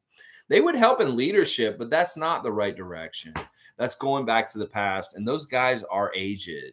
And they're just not the same players as when they played for us, even at this point. Like you bring Kyle back, you may be surprised at how much different he is. And Serge, definitely. He is not the same player as he was when he was wearing a Raptor jersey at this point. Cowboys saying, good morning, Lex and Freaks. When does Precious come back? Well, we're hoping tonight, Bradley. I'm hoping that he will be suited up and playing tonight. I think we really need him. And hopefully they will bring him back for reinforcements. G saying, my wish tonight is for Dowtin off the bench with some good minutes with Scottie throughout. You know, there was some chemistry in between Scottie and J.Dowtin that I really like. There was some sharing and passing between them that was really, really good synergy. And I'd like to discover more about that, Nick. So play J.Dowtin Jr. with Scottie Barnes on the court and look out for what is possible. I know Scottie said in one of his last twitches before he went and stopped doing them recently that he really likes J.Dowtin Jr., that he's gotten to really appreciate him from practicing with him this season, and that he is a baller, and then he has a lot of confidence in him. So I know Scottie really likes Jeff's game. He said it to us on Twitch one day. So maybe there's a really cool connection between them because they did seem like they were sharing the ball between them. There's that one play where they were attacking the basket and Scottie gave it back to Jeff and he made it. But I like that combo of those two guys out there together. I think they work well together. Let's see. Cool Cat saying we offered Serge more money than Clippers, but he wanted a longer contract. That's right. That's what it was. Cool Cat is reminding us that it was basically he wanted more than 1 year. And we only wanted to give him 1 year. He wanted at least 2 years. And we were going to give him more money. He just wanted more time. And that was a screw up. And you know what it was also, guys? It was the Giannis sweepstakes that decided this, that Masai was trying to fix our cap just in case we could sign Giannis Antetokounmpo. And that's part of the casualty of Serge Ibaka was we were trying to set up the house so that we could absorb Giannis into our team. And that was one of those tough decisions. And that is part of the reason why Bobby Webster did not do all the things to get Serge back is because he had in the back of his mind, he's thinking about Giannis and possibly trying to get him. That's a whole part of it we have to remember. And that's the whole part of the reason why Gasol was gone too. Let's see. Monique saying Dowtin definitely gives a boost when he came in. Yeah, I liked it. Name was saying, yeah, that's right, Cool Cat. It was the team. I remember that too. Yeah, Cool Cat's got it accurate right there. It's like, basically, we were thinking about Giannis, and we couldn't keep Gasol and Serge. And then we were saying, okay, we can have you for 1 more year, Serge, but after this year, we want to be opened up and ready to get Giannis. He's like, no, I want to be here for 2 years. Well, we can pay you more. It's like, no, I'm going to go to the Clippers and take less money, but I want to have more time. And that's what it was. That is exactly what it was. I remember now. Click saying by next season, Masai needs to get us real reliable shooters, rim protection, and a competitive bench. Yeah, yeah. I don't know what's going on with our shooting. It's awful. It is so awful. And yeah, these are all the things we wanted last offseason. And we were hoping we got this season. Maybe we got them. They're just not fully here because of the injuries. Otto Porter, Precious, rim protection. Man, I think we just had a really bad shooting like season so far this year. And like the law of averages may average out by the end of the season. We may go really hot for the second half of the season still, because there is a law of averages that is working against us so far this season that should correct itself as the season goes on, and we should get better shooting percentages at some point, because this is just so bad how bad we're shooting right now. Let's see, Cowboys saying, I don't see the energy and push in this team right now, but I still believe in what we have. Let's go, Raptors. Hope they play fast and angry tonight. Yeah, yeah. They just got to figure it out and look at themselves in the mirror and say, who are we going to be? Do we have pride in ourselves and who we are as NBA players? Are we going to just allow this to continue to happen? I think they're going to step up and say, no more. We're sick of this shit. Monique saying, contain Chris Paul, piss off Ayton, get underneath the skin. Randy speaking the truth. They brought in the Arkells. Harper with 22 points. Lot there, Monique. Yeah, I heard the Arkells were on Raptors tonight last night. That's interesting. That's a positive, I guess. Yeah, I like the game plan of containing Paul and pissing off Ayton, maybe getting him in foul trouble. Somebody said that earlier. And congratulations, Ron Harper Jr. getting 22 points last night. One of my 3 stars for the 9-5 game last night. Isaac saying, do we box out as much as other teams? Part of the problem this week is not that we're not boxing them out. It's just that these centers are so much bigger than us. And also they're vets. Like Zubac, not as much, but Steven Adams for sure. It's a size and vet advantage that he's using. Like we're going to be right there and next to him, but he can just kind of push Koloko to the side, or Scottie's just not as like a savvy as a vet yet and understanding what he needs to do exactly to box Steven Adams completely out. And he's beating them to get the rebounds on his offensive end just by out vetting and out physicaling people. And it's not even that we're not boxing him out. We're getting a body on him and we're pushing him. But he's still like, he's just so wily and strong. He's going and getting those rebounds anyway. And it's not totally that we're not boxing him out. It's just that he's that much stronger and that much more vet that he knows what to do. Cool Cat saying, all right, let me see. No offense to Scottie. I prefer Dowtin Jr. as a point guard and have Scottie point forward, point center for his beautiful passes. Scottie is passive at the point guard role. Yeah, I think this is true. I think that he's way more effective at center right now than playing point guard. And I think that is kind of where he needs to be playing right now, is playing more defensive center and down low on offense and doing low post stuff. And he shouldn't necessarily be the one carrying the ball or passing. He can do that at times. I don't know. He's gonna have weird, what's gonna happen with Scottie? He's gonna have different chapters of his NBA career where he's different roles, and they're gonna try him in all different looks over time. As he gets better and more savvy as a vet, he'll be able to do the other jobs better. It may be that he just needs to be a front court player in his first couple years, and then more later on in his career, he can be more relied on as a point forward. But it's like Siakam. Siakam wasn't a point forward right when he first came in. He really played down low and played like an energy small forward, power forward. But now he's developed more into a point forward at this point. And he wasn't as sound at being a point forward 3 years ago. That it's really, he had to grow into it over his career. And this may be the same case with Scottie, that it's just not naturally good right now because he's turning the ball over. He's making bad decisions. But with time, he'll get more savvy, more veteran, and he'll be able to make the right decisions more often. And then we can rely on him more to be the open court, like point guard. And I think this is right. I think that J.Dowtin is the guy that we need to be running point if Fred's not out there. Let's see. Race Mode saying, did Lex talk about the 11-player suspension yet? No, I did talk about the brawl yesterday, but the suspensions have been handed out. And boy, did Orlando get the shaft on this one. Really, really bad. Like if you look at the suspensions, they're not fair. And in a lot of ways, the Detroit team is not getting punished enough. I was surprised how few games that Killian Hayes got. I think it's only like 3 games. He only got suspended for 3 games. Serge Ibaka got 5 games for Marquise Chris. And this dude's getting 3 games for a punch. That's kind of screwed up. And then Hamidou Diallo is only getting 1 game suspension. And then Mo Wagner's getting 2. And then like 9 of their players from their bench are all getting suspended for the game tonight. The Magic are not going to have any players tonight. In fact, they may have to do this thing that they've done in the past where they make them have half their guys do the suspension tonight and then half of them do the next game, because they won't have 8 guys to suit up if they have 9 players suspended. And all those players for the Magic are suspended for leaving the bench, including Kevon Harris, Mo Bamba, Markelle Fultz. The list is crazy of how many of the guys came from over the bench and came over. The Magic aren't going to have any players to play against Washington tonight. So it's basically like they're gonna have to have half of them sit tonight and then half the next game. I think is how they're gonna have to do it, unless they're gonna allow them to bring up a bunch of G League guys, and that's not totally fair. I think they should divvy up the suspensions between the 2 games, like I just described, because it's really true. Like Orlando got the shaft. This is really like, I know that Mo instigated it and started the whole thing, but the culprits, the really bad stuff, was done by Detroit in some ways. And they're getting off lightly, if you ask me. And Orlando's getting really punished badly.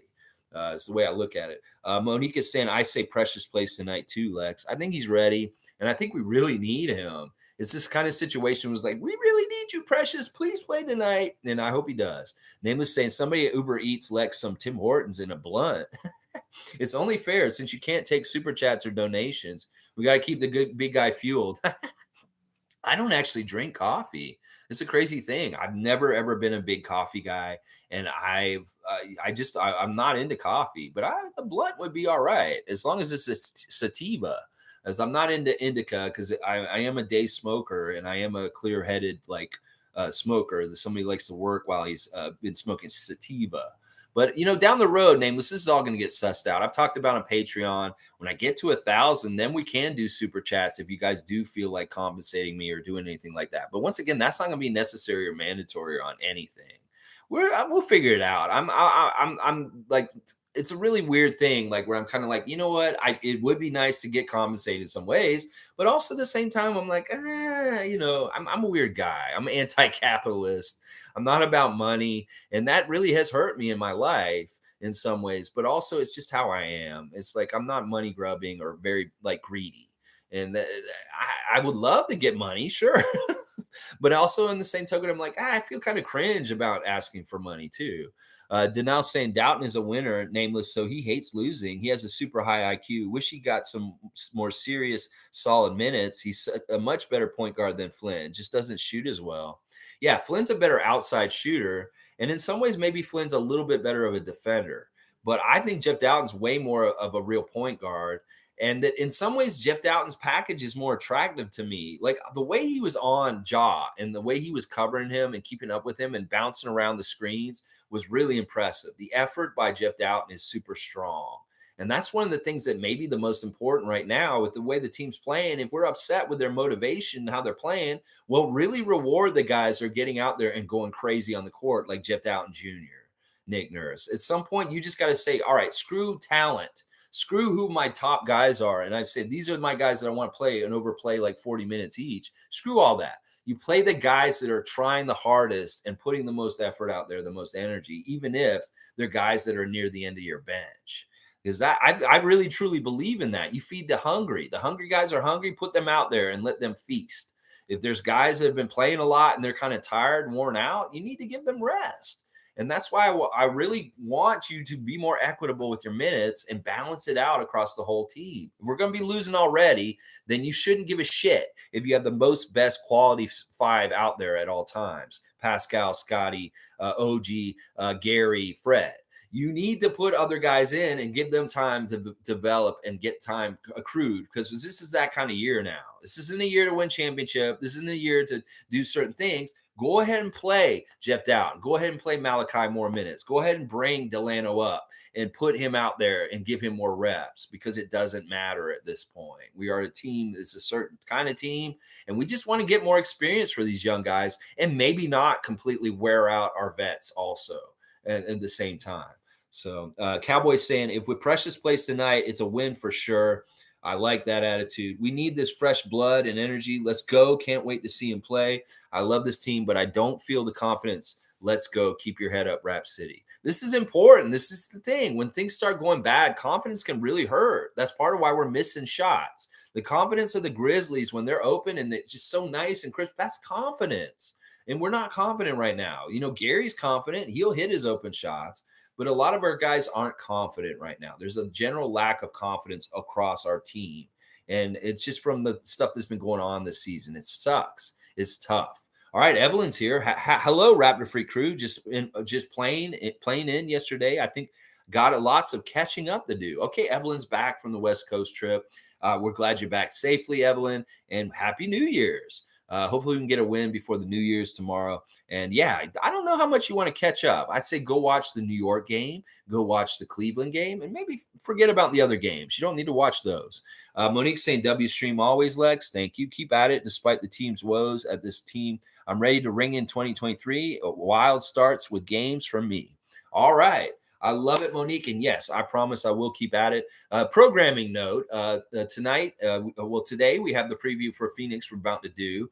And then tomorrow we'll have the reaction for the Pheonix game. Now on New Year's Day, I'm going to do a Sunday report, the Raptors in 2022. We're going to talk about the whole year, the calendar year of 2022 and the Raptors and what happened this season with this season that we're playing in right now. And then the second half of the season from last year. And talk about the dichotomy and the difference between the light and the dark, between the very beautiful second half of the season last season and the very dark first half of the season that we've had so far this season. So year in review, Sunday morning, Sunday report, Raptor Freak channel. New Year's Day. If you're up with me at 9:30 on New Year's Day, I know you're a real one. All right, let's keep going. Denial saying, I meant Delano probably doesn't have the pressure he has with Nick, so he enjoys and thrives. Kyle and Serge, I want back as more mentors, not as starters. Yeah, what a steep price for Kyle to be a mentor. And then Serge, like I said, he may be a good leader off the bench and maybe just to come in as an enforcer from time to time, but we really cannot expect him to be a main rotation player that contributes on a high level night in, night out, like when he was with us. So, yeah, okay, you think that he has less pressure on 905 so he can thrive more down there. Well, I think in general, it's not even just Nick Nurse. The NBA game has a lot of pressure to it to not fuck up. And then in some ways that is, that's part of the problem is that like he can have a bad defensive sequence and let the other team score real easy. And then Nick's like, all right, I can't have you out there because you're an open door. And it's stuff like that. He has to be really, really, really perfect on the NBA level. Whereas in G League, he has more of a leash and he can make more mistakes and not worry about getting pulled. And that is definitely part of it. But I don't think that that's unique to Nick Nurse. I think that's every head coach in the NBA with their G League players is that they give them a leash of certain length. It's not the same as on the G League level. Let's see. And Cowboys saying, since you were brought it up, Lex, you're the fucking man. I can't wait to see how far this channel can go. And I hope the Raptors hire you, and we need a real one in the Toronto media. Let's go. Thanks, Bradley. It is a dream of mine to work for the Raptors, and I did technically work for them. But it'd be weird to be in their brain trust in some sort of capacity. I'd enjoy it a lot, immensely, especially if I could really help them on the inside. I don't know if they want me. I'm very rough around the edges, and I'm a little crazy. But who knows? Crazier things could happen. It is a dream of mine, and if it happened at any point, if I was employed by the Toronto Raptors not in concessions like I was before, that would be fantastic. I'll be all about it. Thank you, Cowboy. I appreciate it. All right. Once again, the injuries for tonight. I'm not going to talk about the Memphis game anymore. We've seen what it is and what it was. It's sad. It is what it is. We'll talk about Pheonix now. So our injuries for tonight, Devin Booker is out. Cam Payne is out. Landry Shamet is out. And so is Cam Johnson. Those are the injuries for the Pheonix Suns. And also, who's the other person? Oh, Jay Crowder is not reported because he does not want to play for the Suns.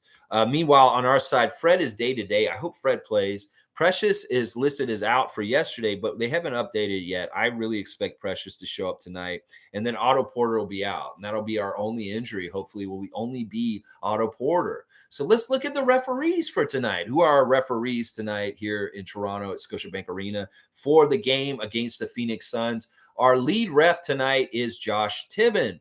We have seen Josh Tiven quite a bit this season already. He's from Norwich, Connecticut.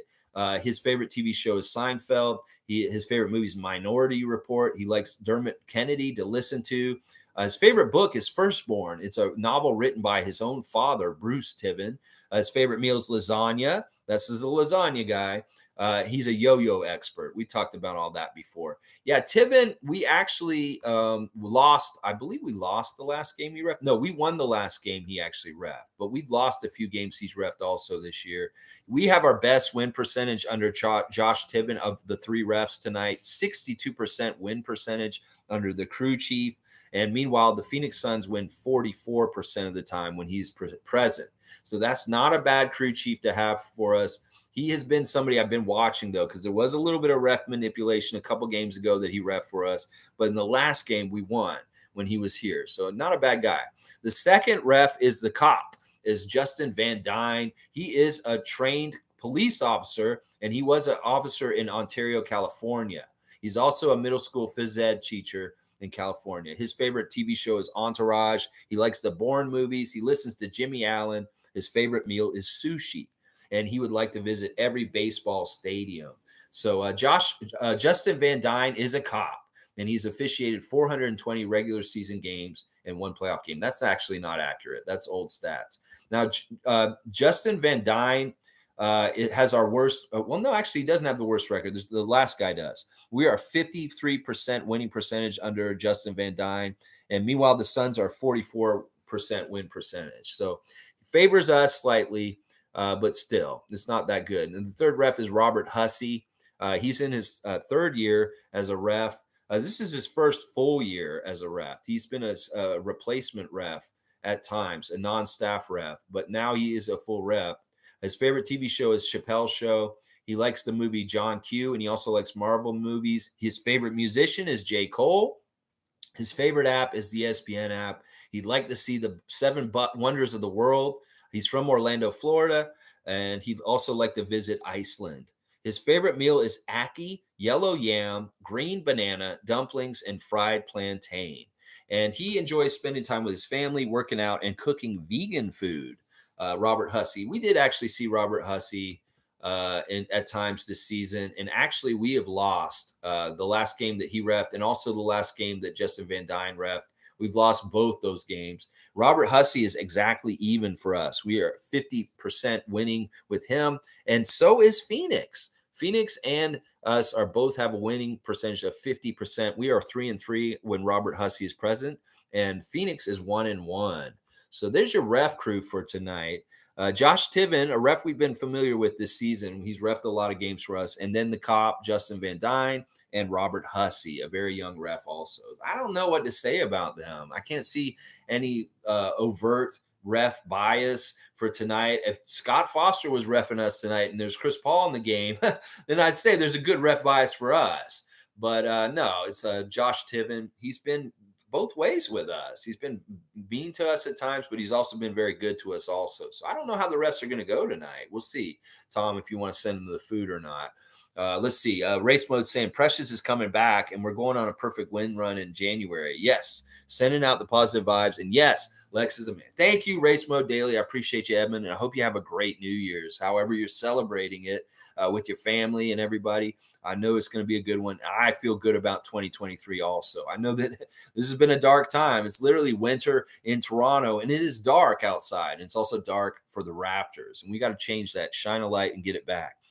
Nameless is saying, hopefully this team returns from the new year with the newfound energy and desire to win. I like that. Let's make some resolutions, Raptors. Make some resolutions to make some changes for this new year. I love to see it. Isaac saying, we need to win the assist battle tonight. Ball movement is always part of our wins. Yeah, that's a good stat to win against Chris Paul and the Suns and the way they like to move the ball and share it. If we can get more assists than them, that's a good sign we probably could win. And also Monique's saying defense, defense, defense, and more defense. I think that's a good call to order also that we need for tonight also. Let's do the real mascot matchup. So the last time we saw the Raptor, he's on this boat and he couldn't get it to go. And now there's a bear on the beach and it's very dangerous. Like the bear sees him and he's like, oh, crap, what am I to do? He jumps off the boat. He's trying to run down the beach and the bear is running after him. And the bear jumps on him and mauls him. Yeah, that bear fucks him up. Like, rah, rah, Like, he didn't run fast enough. He should have been more motivated to get the fuck out of there quicker. But he was like, maybe a little bit toyed with it, or like, no, no, no, no. He shouldn't have done that because that bear caught him and it messed him up. It fucked him up. He scratched him all up. He's bleeding. And like the bear kind of gnawed on his shoulder a little bit, but then like he got a little like bored with him, and he didn't taste good to him.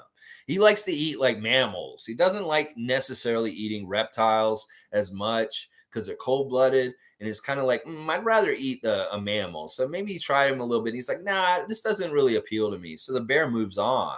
Meanwhile, the Raptors all fucked up. He's like laying on the beach, like all bloodied and like a little bit chewed on, and like he's dying. It's almost like he's dying. And not only that, it's the middle of the day and the sun has come out and it's very hot. This isn't like the period of time that we're in, like in the winter right now in Toronto. He's in the middle of summer in this world, or something. He's in a hot place and the sun is beating down on him. And in some ways it's kind of cooking him. And he's like laying there, like bleeding, kind of half dead. Is he going to be able to muster something up and get out of this very bad position that he's in, where he's dying on a beach, bleeding to death with the hot sun roasting him too? We'll find out next time on the Real Mascot Matchup. Will he find shade from the sun? And will he be able to heal his wounds and get back on the right track with his life? He's just had a really bad luck. I mean, he's not far from that hell house still. And they could come and drag him right back into that room that he's worked so hard to get out of over and over again if they see him over there laying on the ground. So go Raptor, get out of this situation, please. Beat the sun, beat the heat that is beating down on you right now, and get out of there. Oh my gosh, it's so dangerous, so dangerous. Cowboys saying, what was our record at this time last year, Lex? And Nameless, I agree. Everyone, hit the like button and subscribe. Tell everyone you know about the channel. Let's go. Raptors put the Suns in their place. Let's go. I don't remember what our record was exactly right now at this time last season. It may be very comparable. I think we were a little bit better at this point. I'm not totally sure. Of course, there was that Boxing Day.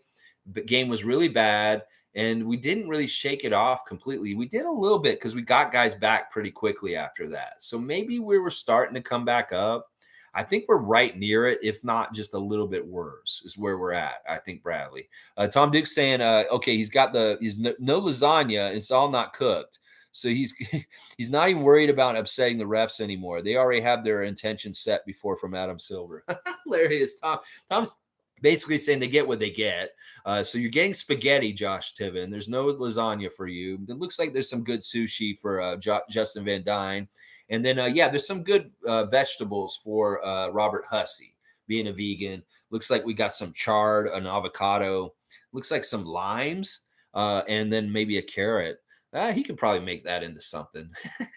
Nameless saying, I don't trust anybody named Hussey. That's funny. Fiercey's here. Good to see Fiercey. Good morning, fam. Had to rush to check out of a hotel. Game was enjoyable for fanatics, but tough to watch for me. Fiercey, that's right. You guys went last night, you and your daughter. Hopefully you guys had a fun time otherwise, just to be in the atmosphere. Did you get over to Raptors tonight? Did you get any success with meeting anybody or doing anything? I'm sorry that the game wasn't a win last night. It sucks. But that is a tough team. Oh my gosh. Ja is entertainment. He just floats in the air. Yeah, he's very scary and dangerous. He's the kind of guy you wish you had on your team. That's for sure. Oh my gosh. Ja Morant. Crazy good. All right, let's finish things up. Just a real quick recap. I really hate how the Raptors played last night against the Grizzlies. The effort was not there. Congratulations to Steven Adams, 17 rebounds, 14 points, and Ja Morant, 17 assists, 19 points. And then you got Dillon Brooks out there with 25 points, leading scorer for them, a plus 20, really leading them to the victory. On our side, the 3 stars are Pascal Siakam, Gary Trent Jr., and Chris Boucher. Those are my choices for 3 stars in that game.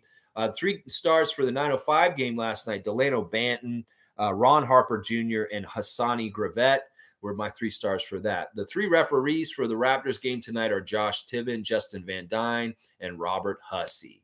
So, Raptors tonight, No West Coast scoring battle. No 30-point quarters. Play good defense. Limit the Suns. They don't have a lot of their good three-point shooters. So let's really, really try and stymie them and get them to have some low-scoring quarters. That's the only way we're going to win. We can't outscore these Western teams with our anemic, horrible shooting the way we've been playing recently. You got to beat them with a grind, a physical, a low-scoring effort from them will hopefully get us a W tonight. So play them very, very tough and physical and not let them get anything easy. If you have to start Khem Birch tonight against Ayton, I'm okay with that. Koloko's okay too. But make sure that you match up well with them from the start, because we cannot have Ayton killing us like Zubac and Steven Adams have this week. You need to try and figure out a way to play Ayton tonight in a sound, coherent way. That will be a way to show us there's some sort of competency that is coming back still, that y'all need to contain their big man, the Suns' big man tonight. I have a good feeling about tonight, because once again, the Suns are weakened from injuries. All of a sudden, they have been kind of losing in their last few games, losing 4 out of the last 5. And we need to capitalize on that. Now, we are not the rested team. They're rested, but that could be good in some ways. We play good on the second night of back-to-back sometimes, and we just need to come in there and mess them up no matter what. All right. I love the W from you, Tom Duke. And y'all, just have a good Friday. TGIF. Hopefully we can win another game on a Friday night like we did last Friday, beating that whole Friday thing where we were not winning on Friday. Well, we need to win tonight. And there's a lot of gumption to finish this calendar year of 2022 with a win, Raptors. It's like, listen, y'all want to enjoy your New Year's Eve? Well, you can't have a nice time if you're still feeling the losses that you've been piling up this week. 2 in a row right now. You want to have 3 losses going into New Year's Eve? You're not going to have a fun time. So you want to have a fun night tomorrow night? Win tonight, Raptors. I put it on you. Yeah. Third quarter woes. Clean it up, Raptors. Yes. Third quarter was bad. Race Mode Dailies. Let's go, freaks. Have a great day, everyone. And Cowboys saying, enjoy your day, night, Lex. Raptors, let's go. Let's go. We're coming back for the winning streak. Yes, Bradley. I love it all. All right, y'all, please subscribe if you enjoy my channel, and have a great Friday. Do it today like the Raptors would, and let's put that energy out there for the Raptors to get some good things going tonight and win this game. We just won the W. Just win, baby. That's all we care about. I don't care how ugly it is. I just want y'all to win this game tonight. Claw your way to it. Make yourself get it.